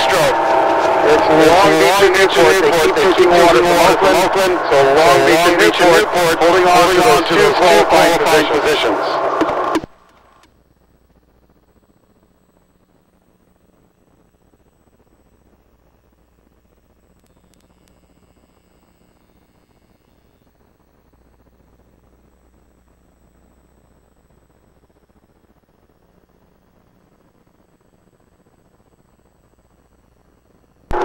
Halfway markers, it continues to be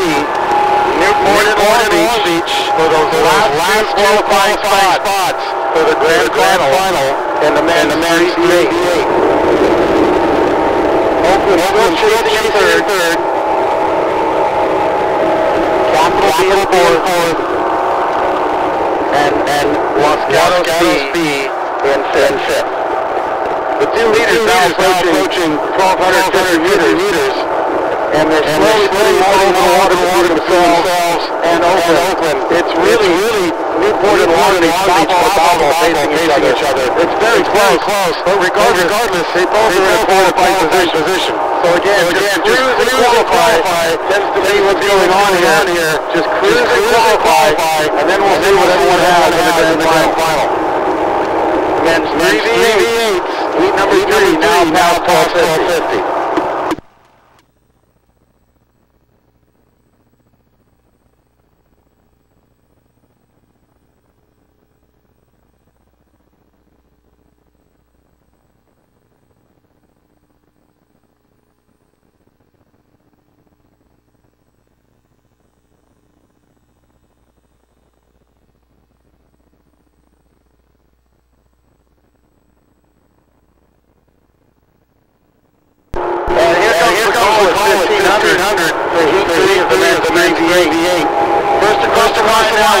Long Beach, right behind the Newport.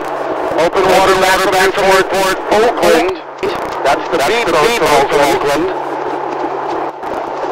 And then with healthy open water advantage Oakland has, we go way back to the last two trailing boats.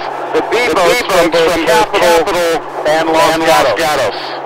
So these are the four B boats that are trailing here in this last heat of the men's 3v8s. Capital still holding off Los Gatos, but Los Gatos is moving up and trying to make a move and overcome that crab in the race. We now turn around, head back down to catch the next race today here at the Southwest Championships.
And ladies and gentlemen, the next is underway.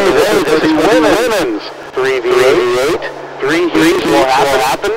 Top two boats will go to the grand final. Here are the lane assignments. Lane 1, Oakland, stroke A. Lane 2, Los Gatos. Lane 3, Capital A. Lane 4, Marina Aquatic Center B. Lane 5, Oakland strokes C. Lane 6, Oakland stroke D. And lane 7, Pacific D. When you hear all these different boats like that, it shows the depth of all these programs.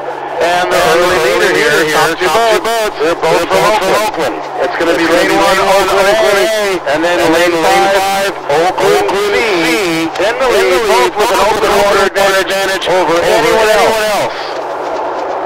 Second place is going to be third place would be lane 2, Los Gatos. In fourth place, right next to Los Gatos, is lane number 3, Capital, in fourth. We then go outside to lane 6. The D is in David, boat from Oakland. Oakland has open water over the B boat from Marina. And finally, in seventh place, the B boat from Pacific. So a lot of crews, almost like we're spelling the alphabet here. But the thing to remember is the top two boats are both from Oakland. Oakland A and Oakland C. They're going to be the leaders at the halfway line.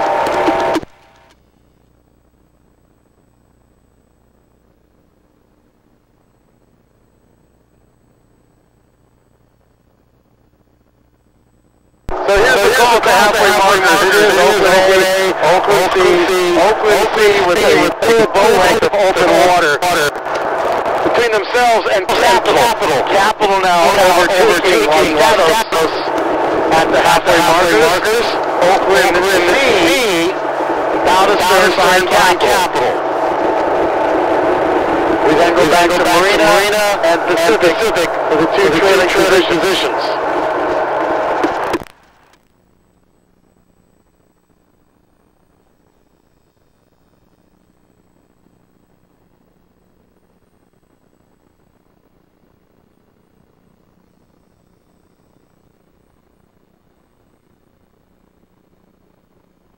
As we approach 150 meters for the women's 3v8, Oakland A is just walking away with it with lots of open water between themselves and their sister boat, the Oakland C boat. The Oakland C boat with open water over third place Capital. Capital with open water over the Oakland D boat. Oakland D now overtaking Los Gatos. So you've got Oakland A for first, Oakland C for second, Capital for third, Oakland D for fourth, Los Gatos for fifth, and now Marina and Pacific dead even as they come into the last 750 meters. We're going to turn around and head back, being the two leaders at such a margin, Oakland A and C, to catch the next heat for the women's 3v8.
Ladies and gentlemen, now coming to the finish line, the women's third varsity 8, heat number 1, with the top 2 finishers going on to the grand finals.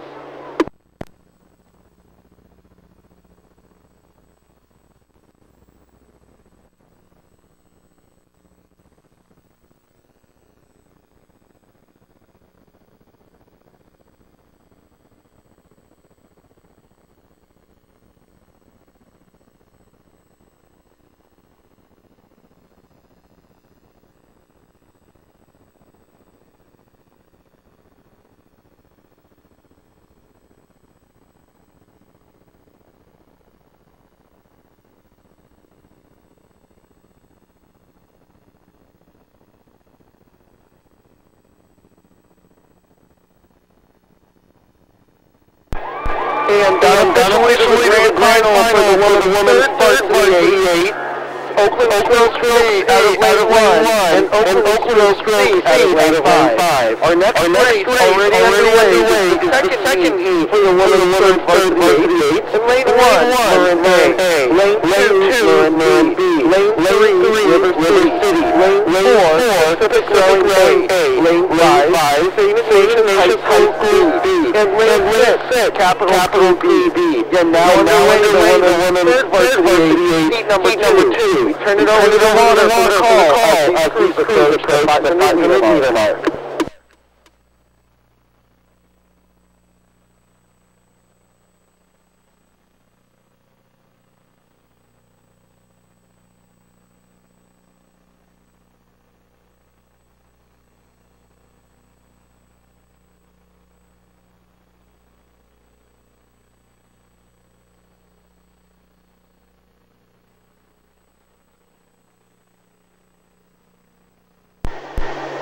And ladies and gentlemen, here comes heat number 2 for the women's third varsity 8. Now, as you saw in the last race, it was two Oakland boats in the lead, showing the depth of their program. Here, 500 meters in, it's two Marin boats in the lead. Marin A and Marin B, lanes 1 and 2. So you've got two boats in the scene right now in qualifying position for the grand final. They are being chased by third place Pacific Rowing Club.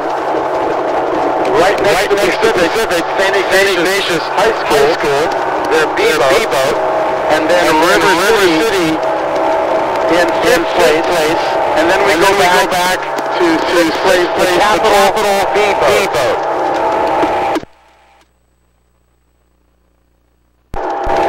Marin A now working out to a full-length advantage over Marin B. Pacific has the bow ball at Marin B's stern deck. So Pacific just barely in contact with Marin B. Meaning that anything could happen here. Pacific could move up to qualify for the grand final. But they're going to have to really go after that lane 2 from Marin to B-boat. Now Pacific is pushing away from both St. Ignatius and River City now as we hit 700 meters. The wind patch is right here at 750. The water is a little bit bumpy, but no white cap, totally rollable. Crew's handling it very well. Marin A now to start over their sister Marin B. Marin B now pushing away a little bit from Pacific, so Marin B in that second position has an open water advantage now over Pacific. Pacific now to start over St. Ignatius. St. Ignatius about 4 seats over River City, and then trailing the B-boat from Capital Crew.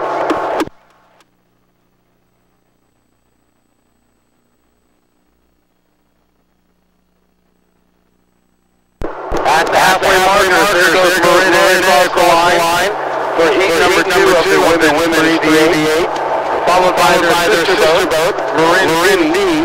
Third place, Pacific is third, not in a qualifying position. It's really tough for all these teams. These three heats, only two boats qualify. And as we saw in heat 1, it was two Oakland boats, and now here is two Marin boats. So Pacific was still about 900 meters to go. Would have to make up now a half a boat length of open water to move up. Pacific continues to push away from St. Ignatius. St. Ignatius continuing to hold off River City. And then finally Capital B trailing in 6th.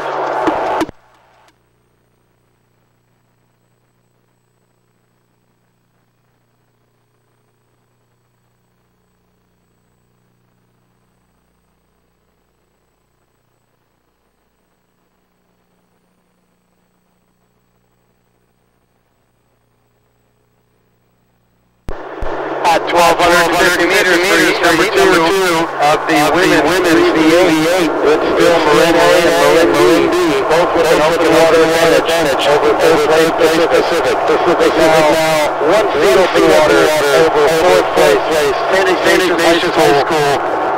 And then finally we go to River City and Capital B. So we're going to turn around here to catch heat number three of the women's 3v8 as the Marin boats have this one locked up pretty good as we hit 1,500 meters. Marin A and Marin B in the lead for the top two qualifying spots. Pacific in third, chasing hard, followed by SI, River City, and Capital B.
Ladies and gentlemen, the racing never stops at Oklahoma, in case you haven't noticed.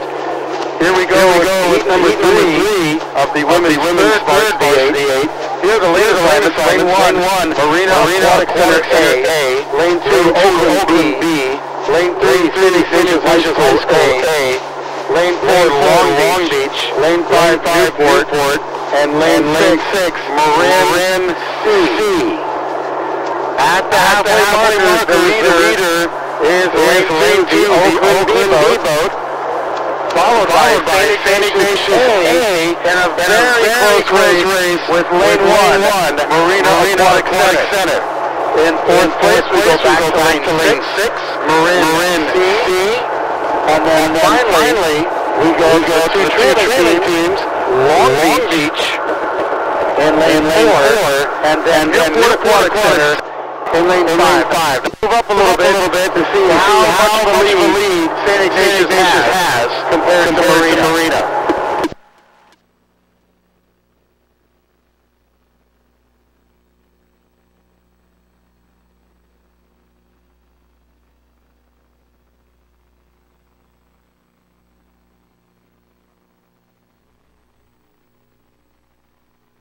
At 1,250 meters.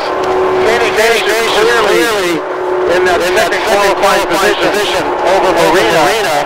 It's Oakland B leading St. Ignatius A at 1250.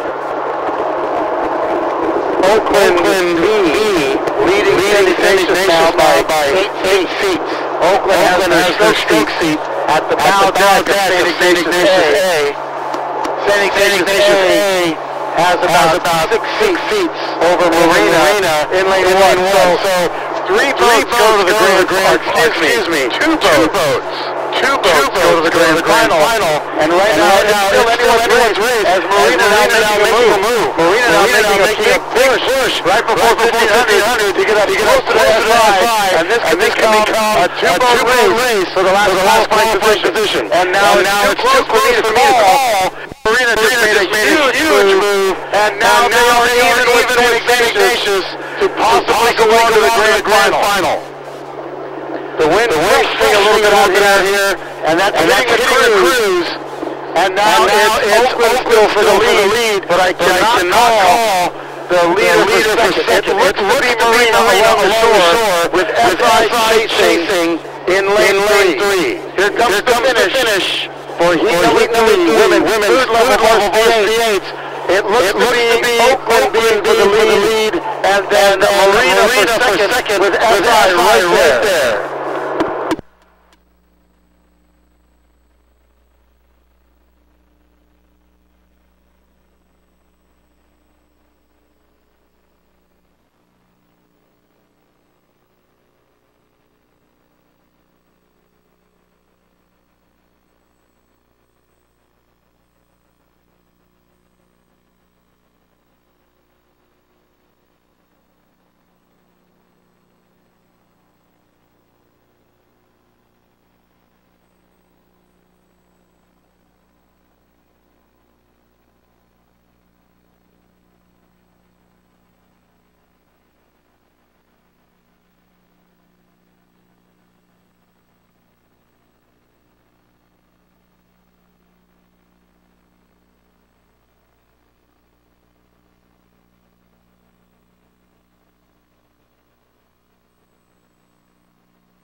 Ladies and gentlemen, the first of the women's single is now underway. In lane 1, Newport.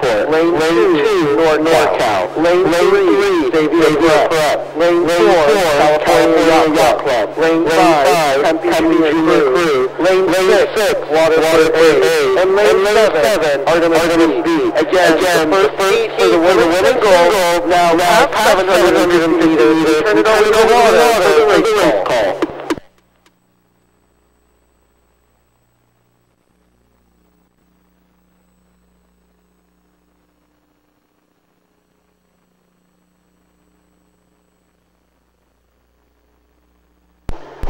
Ladies and gentlemen, now underway, we go to the smaller boats.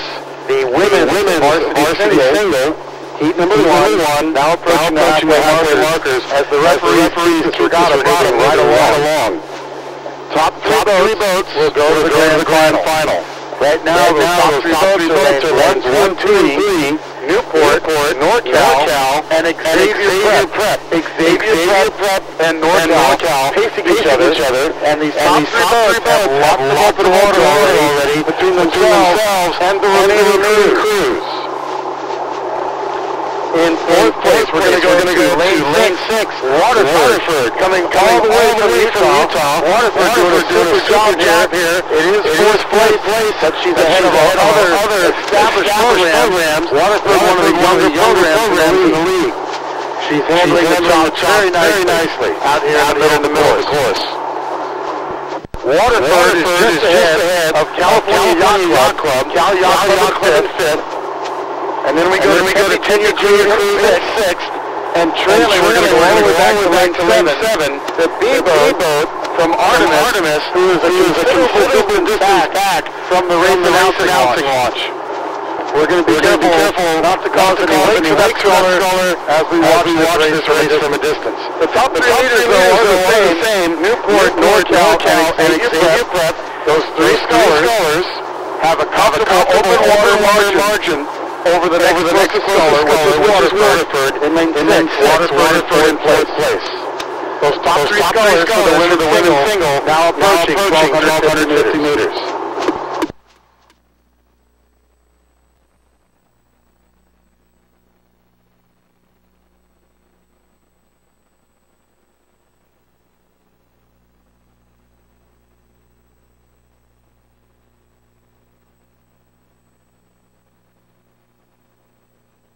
And now the top three boats are past 12:50. It continues to be in this order. The leader is Newport, followed by NorCal and Xavier Prep. Xavier Prep coming all the way from the Tempe, Arizona area, doing a very good job holding off fourth place Waterford from the Salt Lake City area in Utah.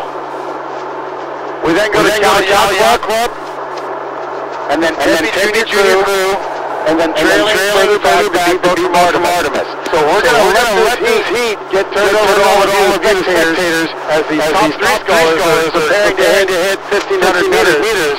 With three boats going to the grand final, it's still a very easy call. Fourth place is Waterford out there in lane 6. Keep an eye on her to see if she moves up on the inside field.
Could I have your attention, please?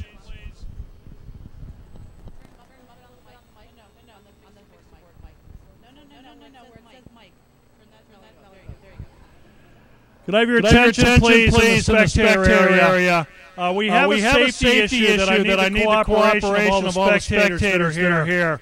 The beach area that's designated for landing is not an area for spectators. It's very dangerous. It also potentially affects the ability of kids to get out on the water to make their race because we're using it for hot seating.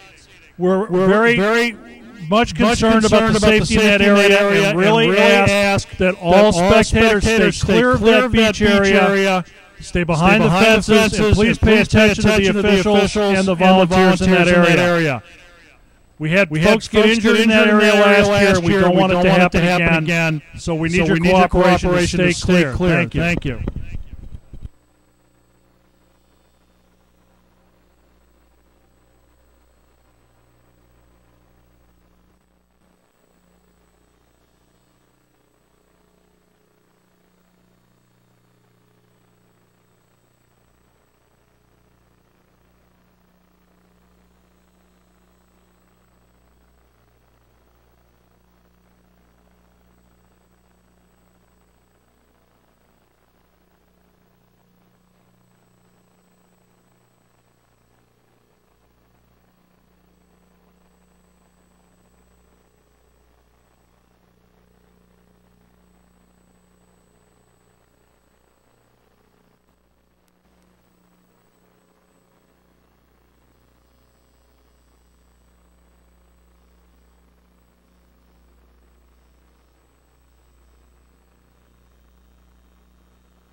Monica to Bob, do you copy?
Ladies and gentlemen, heat number 2, the women's single, now passing the halfway markers. The early leaders continue to gain. We had lane 1 from Colors, followed by Artemis in lane 2, and then Humboldt Bay in lane 3. These three women's colors have an open water advantage of at least 5 boat lengths between the next closest scholar, which is going to be lane number 5.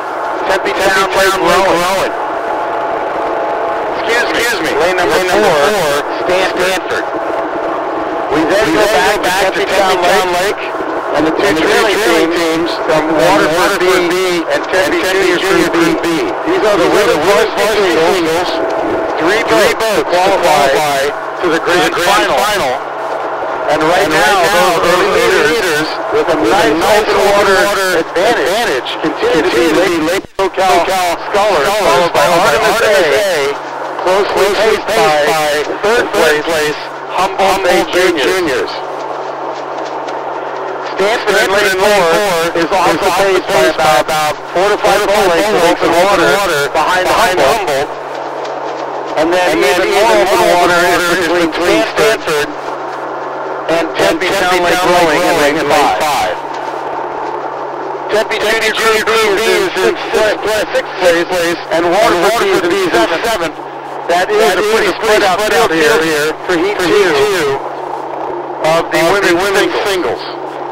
So as we approach 1500, unless we see any major changes, we're going to make this our last call. Again, SoCal scholars, Artemis Bay and Humboldt Bay, the top three boats here, looking to move on to the grand final.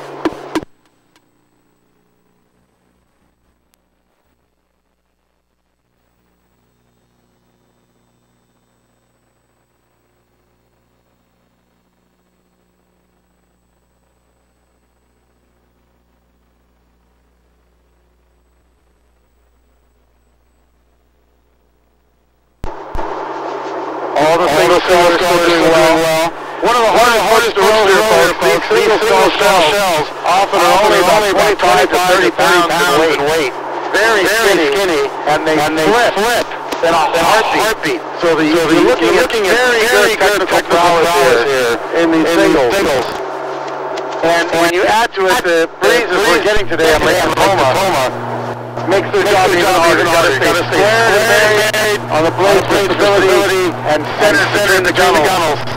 But often the shoulders of these kids are wider than the boat itself. So give them a lot of credit as they come by for just staying upright here at Lake Tacoma in this heat.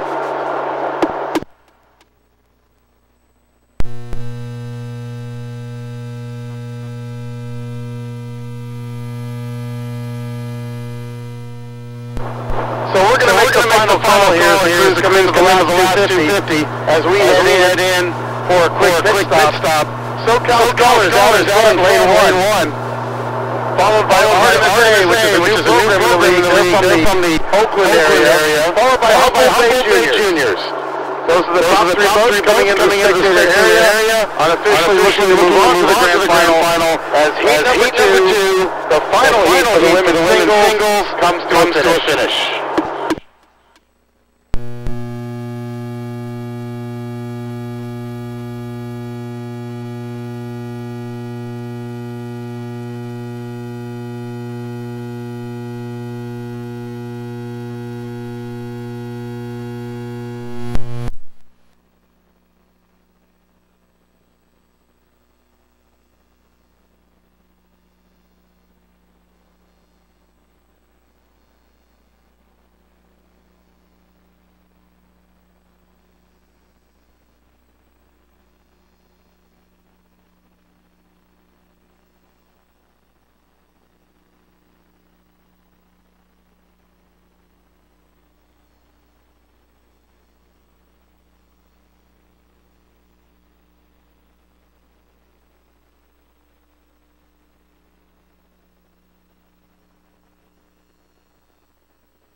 Ladies and gentlemen, we're coming to the finish area. The men's novice, Cox, quad.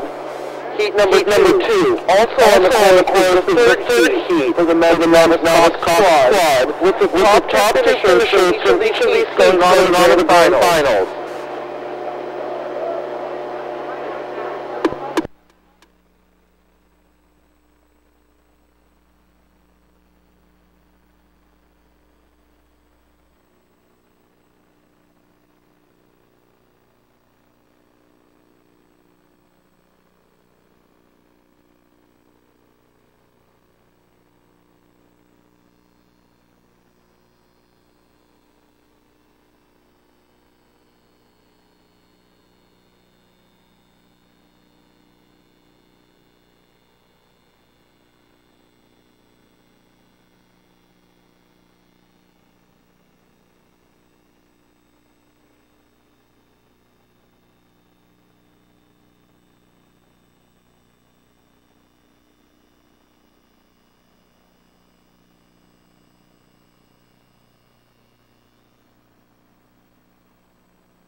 Radio check 1, 2, 3, 4, 5.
Radio check 1, 2, 3, 4, 5.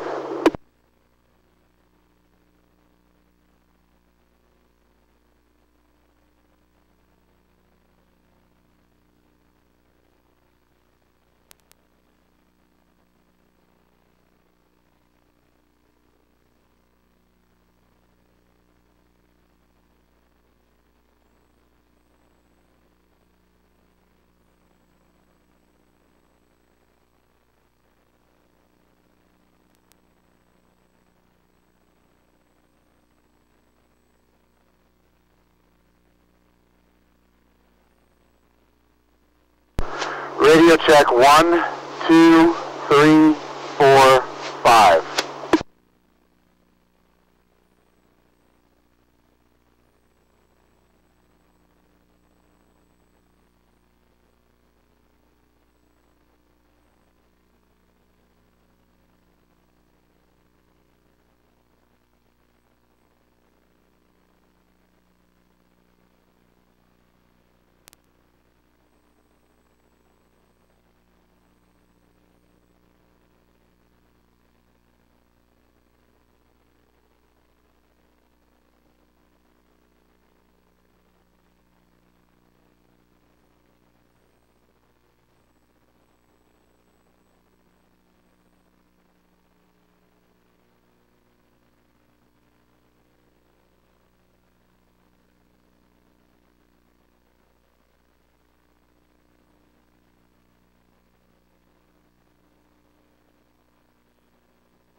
Hello.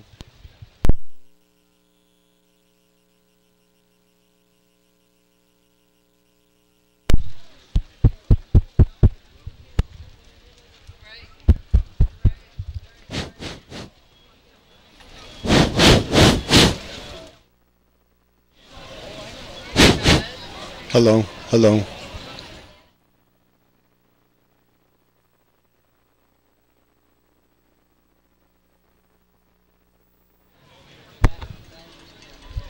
Hello, hello, hello.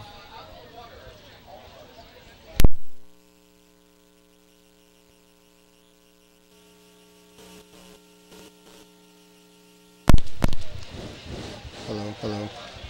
Hello, hello, hello, hello.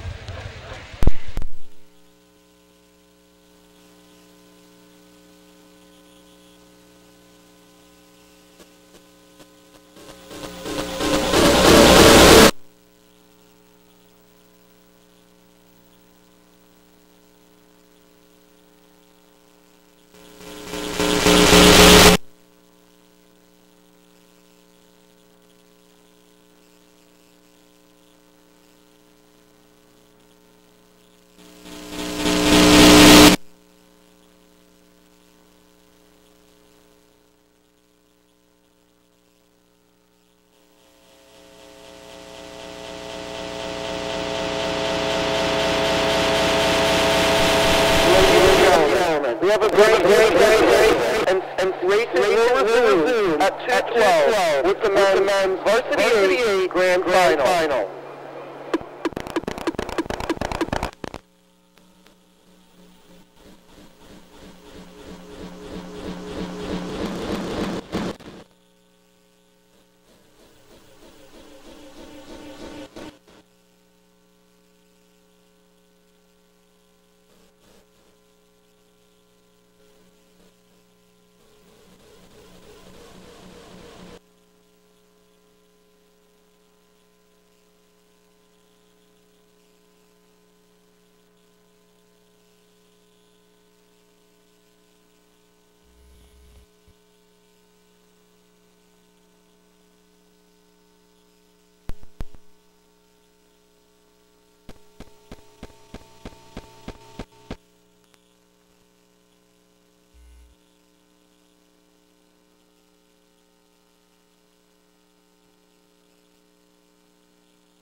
heat is now getting pushed around by Oakland as Oakland works out to an even bigger advantage now of almost 5 seats.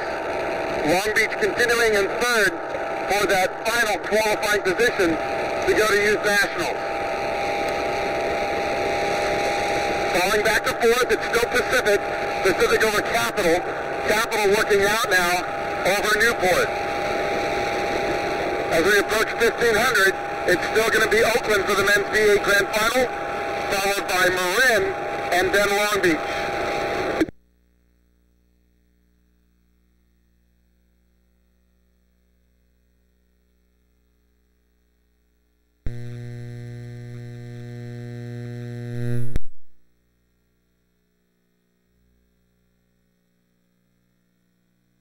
Here we come into the last 350 meters for the men's V8 Grand Final. It's still Oakland over Marin, but only by 2 seats now. Long Beach still in a third qualifying position. Capital moving up to challenge Pacific for fourth, and Newport in the final position. It's a barn burner. Oakland still got it over Marin. Marin over Long Beach. And now Capital moving ahead of Pacific for fourth. As Pacific holds off Newport, here comes the finish for the men's V8 Grand Final. It's too close to call now. Oakland, Marin, Long Beach, Capital, Pacific, and Newport.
Ladies and gentlemen, our second grand final for the afternoon will be the women's varsity 8.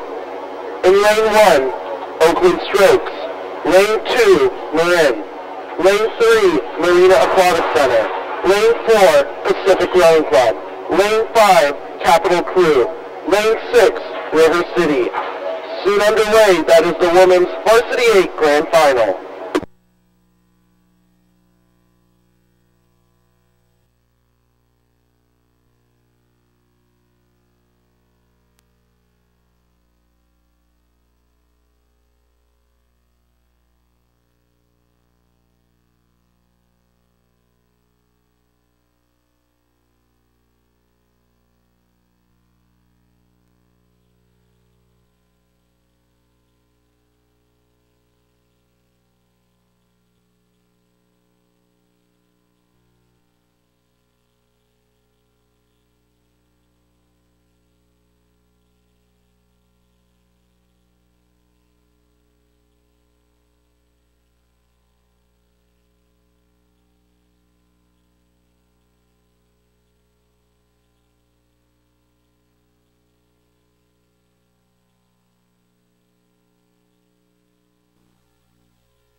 Ladies and gentlemen, our third grand final for the afternoon is close to a start. That is the women's novice coxed quad. In lane 1, Oakland Strokes.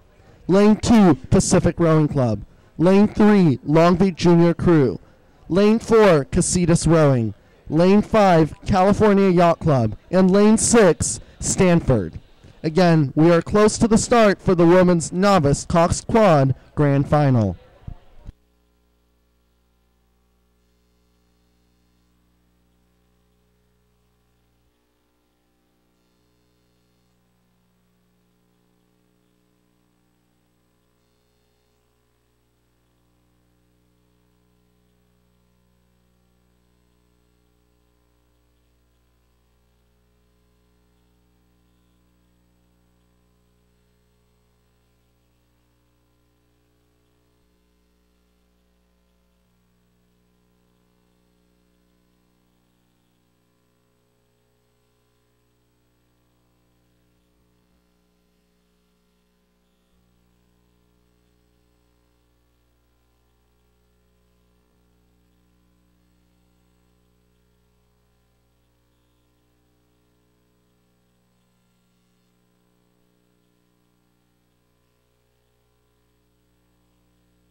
Channel 1 radio check. 1, 2, 3, 4, 5.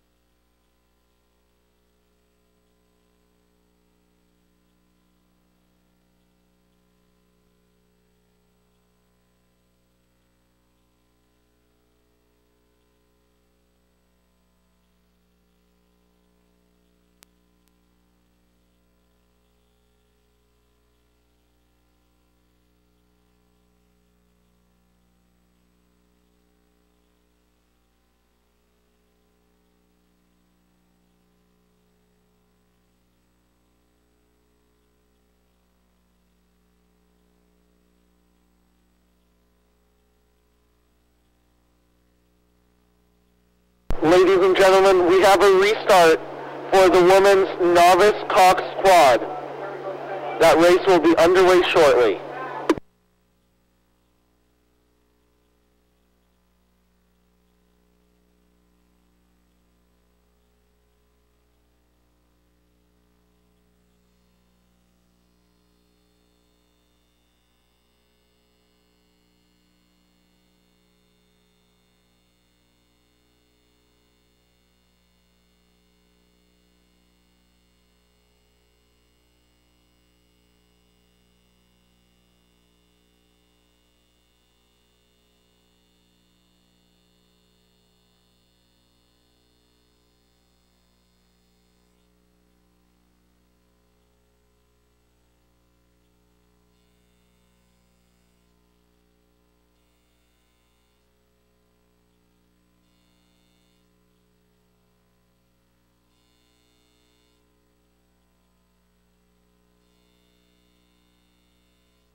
Ladies and gentlemen, we've had a restart for the women's novice coxed quad.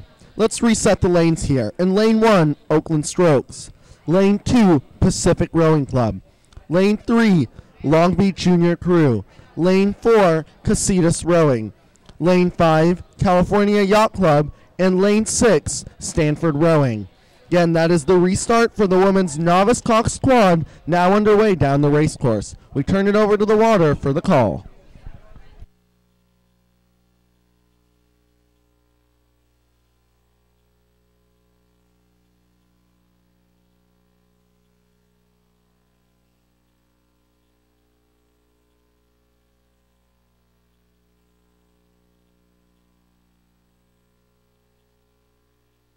And ladies and gentlemen, the next grand final now underway, the women's novice cox quad. This is not a nationals qualifier, so these novices are racing strictly to say that they were the best crew of the year here at the Southwest region.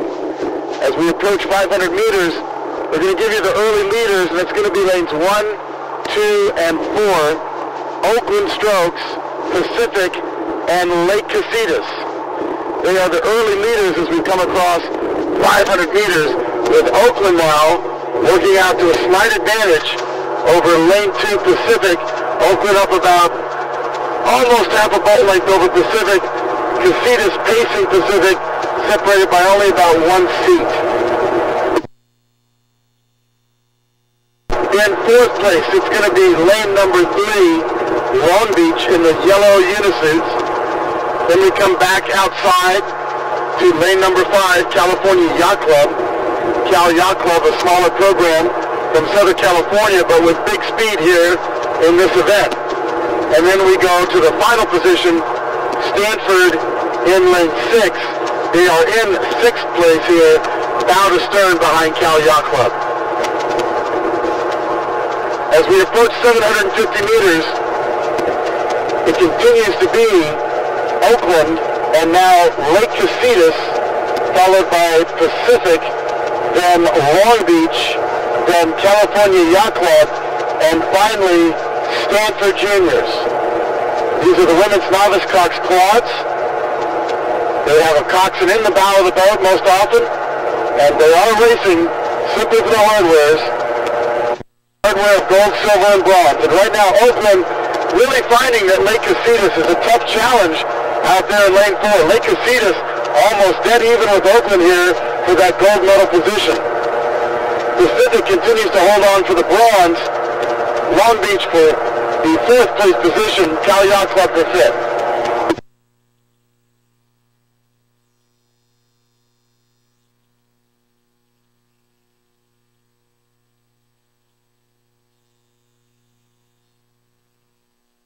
Really good racing here by the young women from Lake Casitas and Oakland. Strokes see the Oakland boat. She's looking over at Lake Casitas, and she's realizing they are not going away. And now Lake Casitas making a move. Lake Casitas taking a 10, and Lake Casitas moving ahead of Oakland. It's Lake Casitas now in the lead, followed by Oakland, and then Pacific, with Long Beach moving up on Pacific. Long Beach has their bow ball at Pacific Rowing Club's bow seat. So Pacific still has the bronze medal position, but they are being threatened at the halfway point by Long Beach.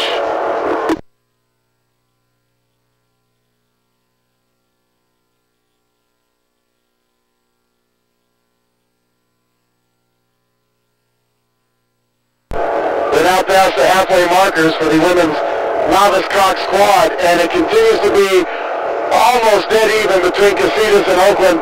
Casitas up a seat or two, Oakland right there within striking distance. The close race is happening between Pacific and Long Beach. It's got to be nerve-wracking for the Pacific coxswain, because she looks over and there's the bow ball for Long Beach.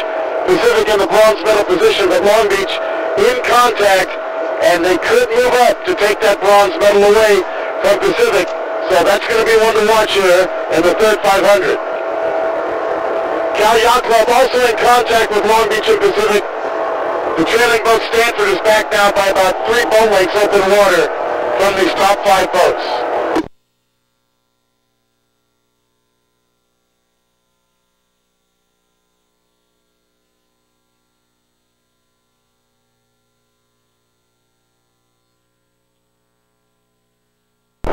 We're now past 1,250 meters for the women's novice cock squad. It continues to be Lake Casitas for the gold medal position, up by about 2 to 3 seats now over Oakland.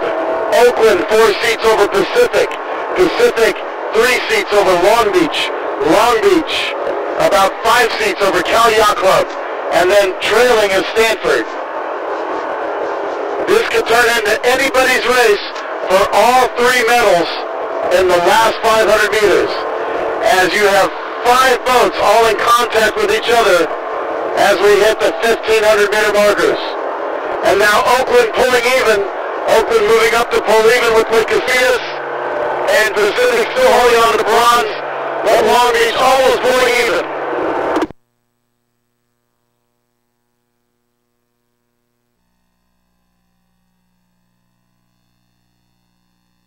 That's too close to call for the gold medal here in the women's novice cock squad grand final. Slight advantage, very slight, to Oakland over Lake Casitas now, then Pacific, Long Beach, Cal Yacht Club, and finally Stanford. As we drop away, we're going to turn it over to you, the spectators, to make the final call. It's Oakland now for the gold, Lake Casitas for the silver, Pacific for the bronze. Right behind them, Long Beach and Cal Yacht Club. Here they come, women's novice cock squad grand final.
Ladies and gentlemen, this is the finish for the women's novice cock squad.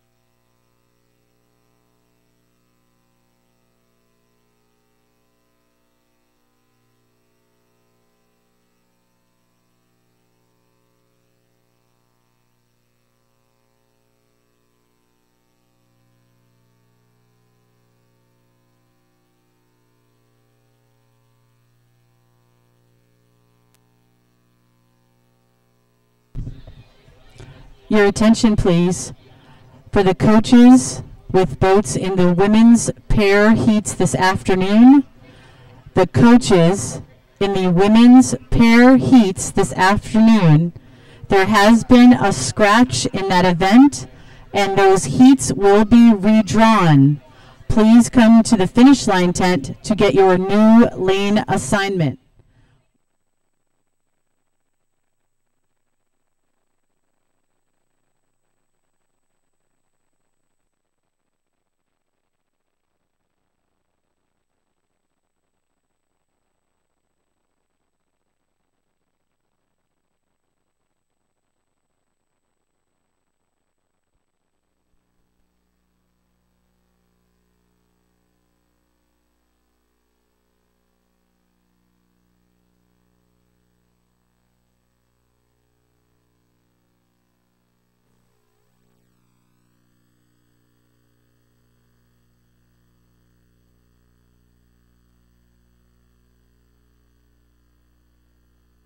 And now at the halfway point, the women's JV8 Grand Final. Here are the lane assignments. Marin lane 1, Oakland lane 2, St. Ignatius lane 3, Pacific lane 4, Marina lane 5, and River City lane 6. The leader is Oakland, bow to stern over Marin. Marin bow to stern over St. Ignatius here in the women's JV8 Grand Final. St. Ignatius with open water over 4th place Marina. Marina bow to stern over 5th place River City. River City about 3 seats up on Pacific in 6th place. So Pacific in lane 4 in that final 6th place position. Women's JV8 Grand Final now approaching 1,250 meters, with Oakland starting to walk away even more from Marin, and SI starting to move up on Marin as we hit the 1,250 meter mark.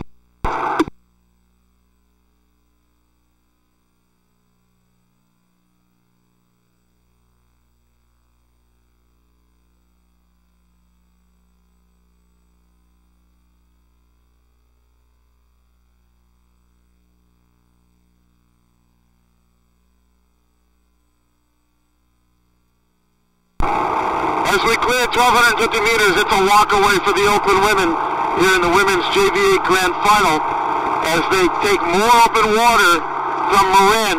Marin still about 1 seat open water, maybe 2 over SI. Marin making a push right now, trying to get closer to Oakland. In doing so, they're working away from SI. SI now with plenty of open water between themselves and 4th place Marina. River City continues in 5th over Pacific. So as we approach 1,500, it's going to be Oakland for the gold, Marin for the silver, followed by St. Ignatius for the bronze, then Marina, River City, and Pacific for the 4th, 5th, and 6th place positions here in the women's JV Grand Final. Coming into the spectator area, that's Oakland Blades. They've been long and strong and dominating all the way down the course. As Marin tries to get closer, they're still finding that it's not doing much because Oakland still has a lot of power and they're working away. Final call here for the women's JV8. Oakland for the gold, Marin for the silver, SI for the bronze, Marina for 4th, followed by River City and Pacific.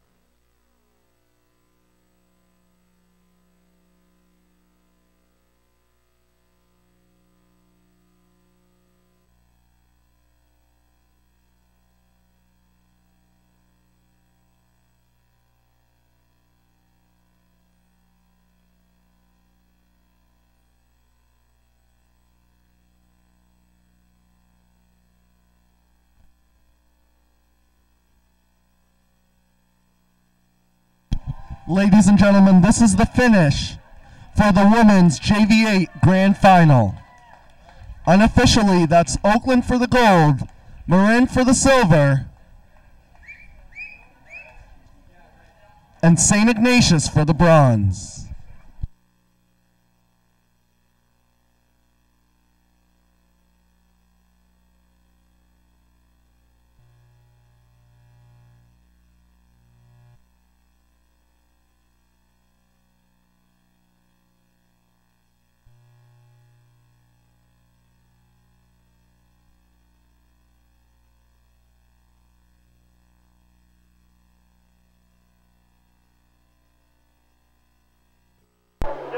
Ladies and gentlemen, the men's JV8 Grand Final is now passing the 750 meter mark in the race. Let's set the lanes here. In lane 1, Marin. Lane 2, Oakland Strokes. Lane 3, Capital Crew. Lane 4, Los Gatos. Lane 5, Long Beach Junior Crew. In lane 6, Newport. We turn it over to the water for the call as these crews approach the 1,000-meter mark.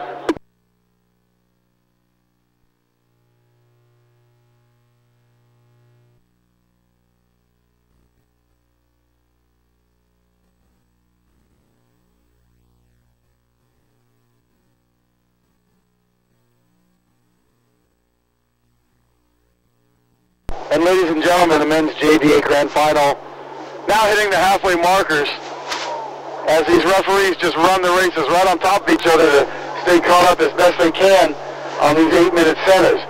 First across the line, it's going to be Marin, followed by Oakland, and then Los Gatos in third, followed by a close race between Capital and Long Beach for fourth. In fifth place, or excuse me, in the trailing position, we're going to go back to Newport Aquatic Center as they round out the field in lane 6. So Capital now working out the fourth as they try to catch Los Gatos. Los Gatos in that third place position, going for the bronze medal as they try to reel in Oakland here as we approach 1,250 meters.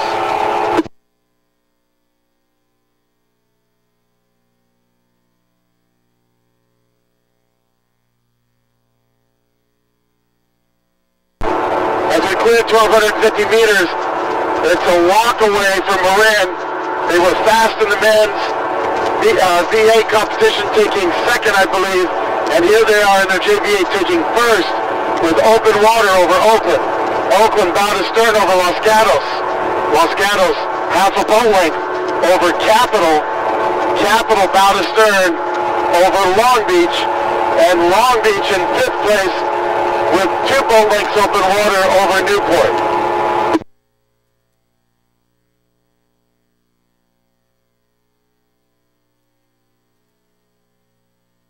At 1,500 meters, it's still Marin, Oakland, Los Gatos, with Capital chasing in fourth. This is not a nationals qualifier. They're racing for the medals and for pride here at the Southwest Region Championships. And right now, it's Marin for the gold. Oakland still has that silver. Los Gatos not able to pull in Oakland yet, with 350 meters to go. Capital for fourth, Long Beach for fifth, and Newport for sixth as the men's JVA Grand Final now comes to you for the final 350 meters.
Ladies and gentlemen, our next race will be the Women's Frosh 8 Grand Final.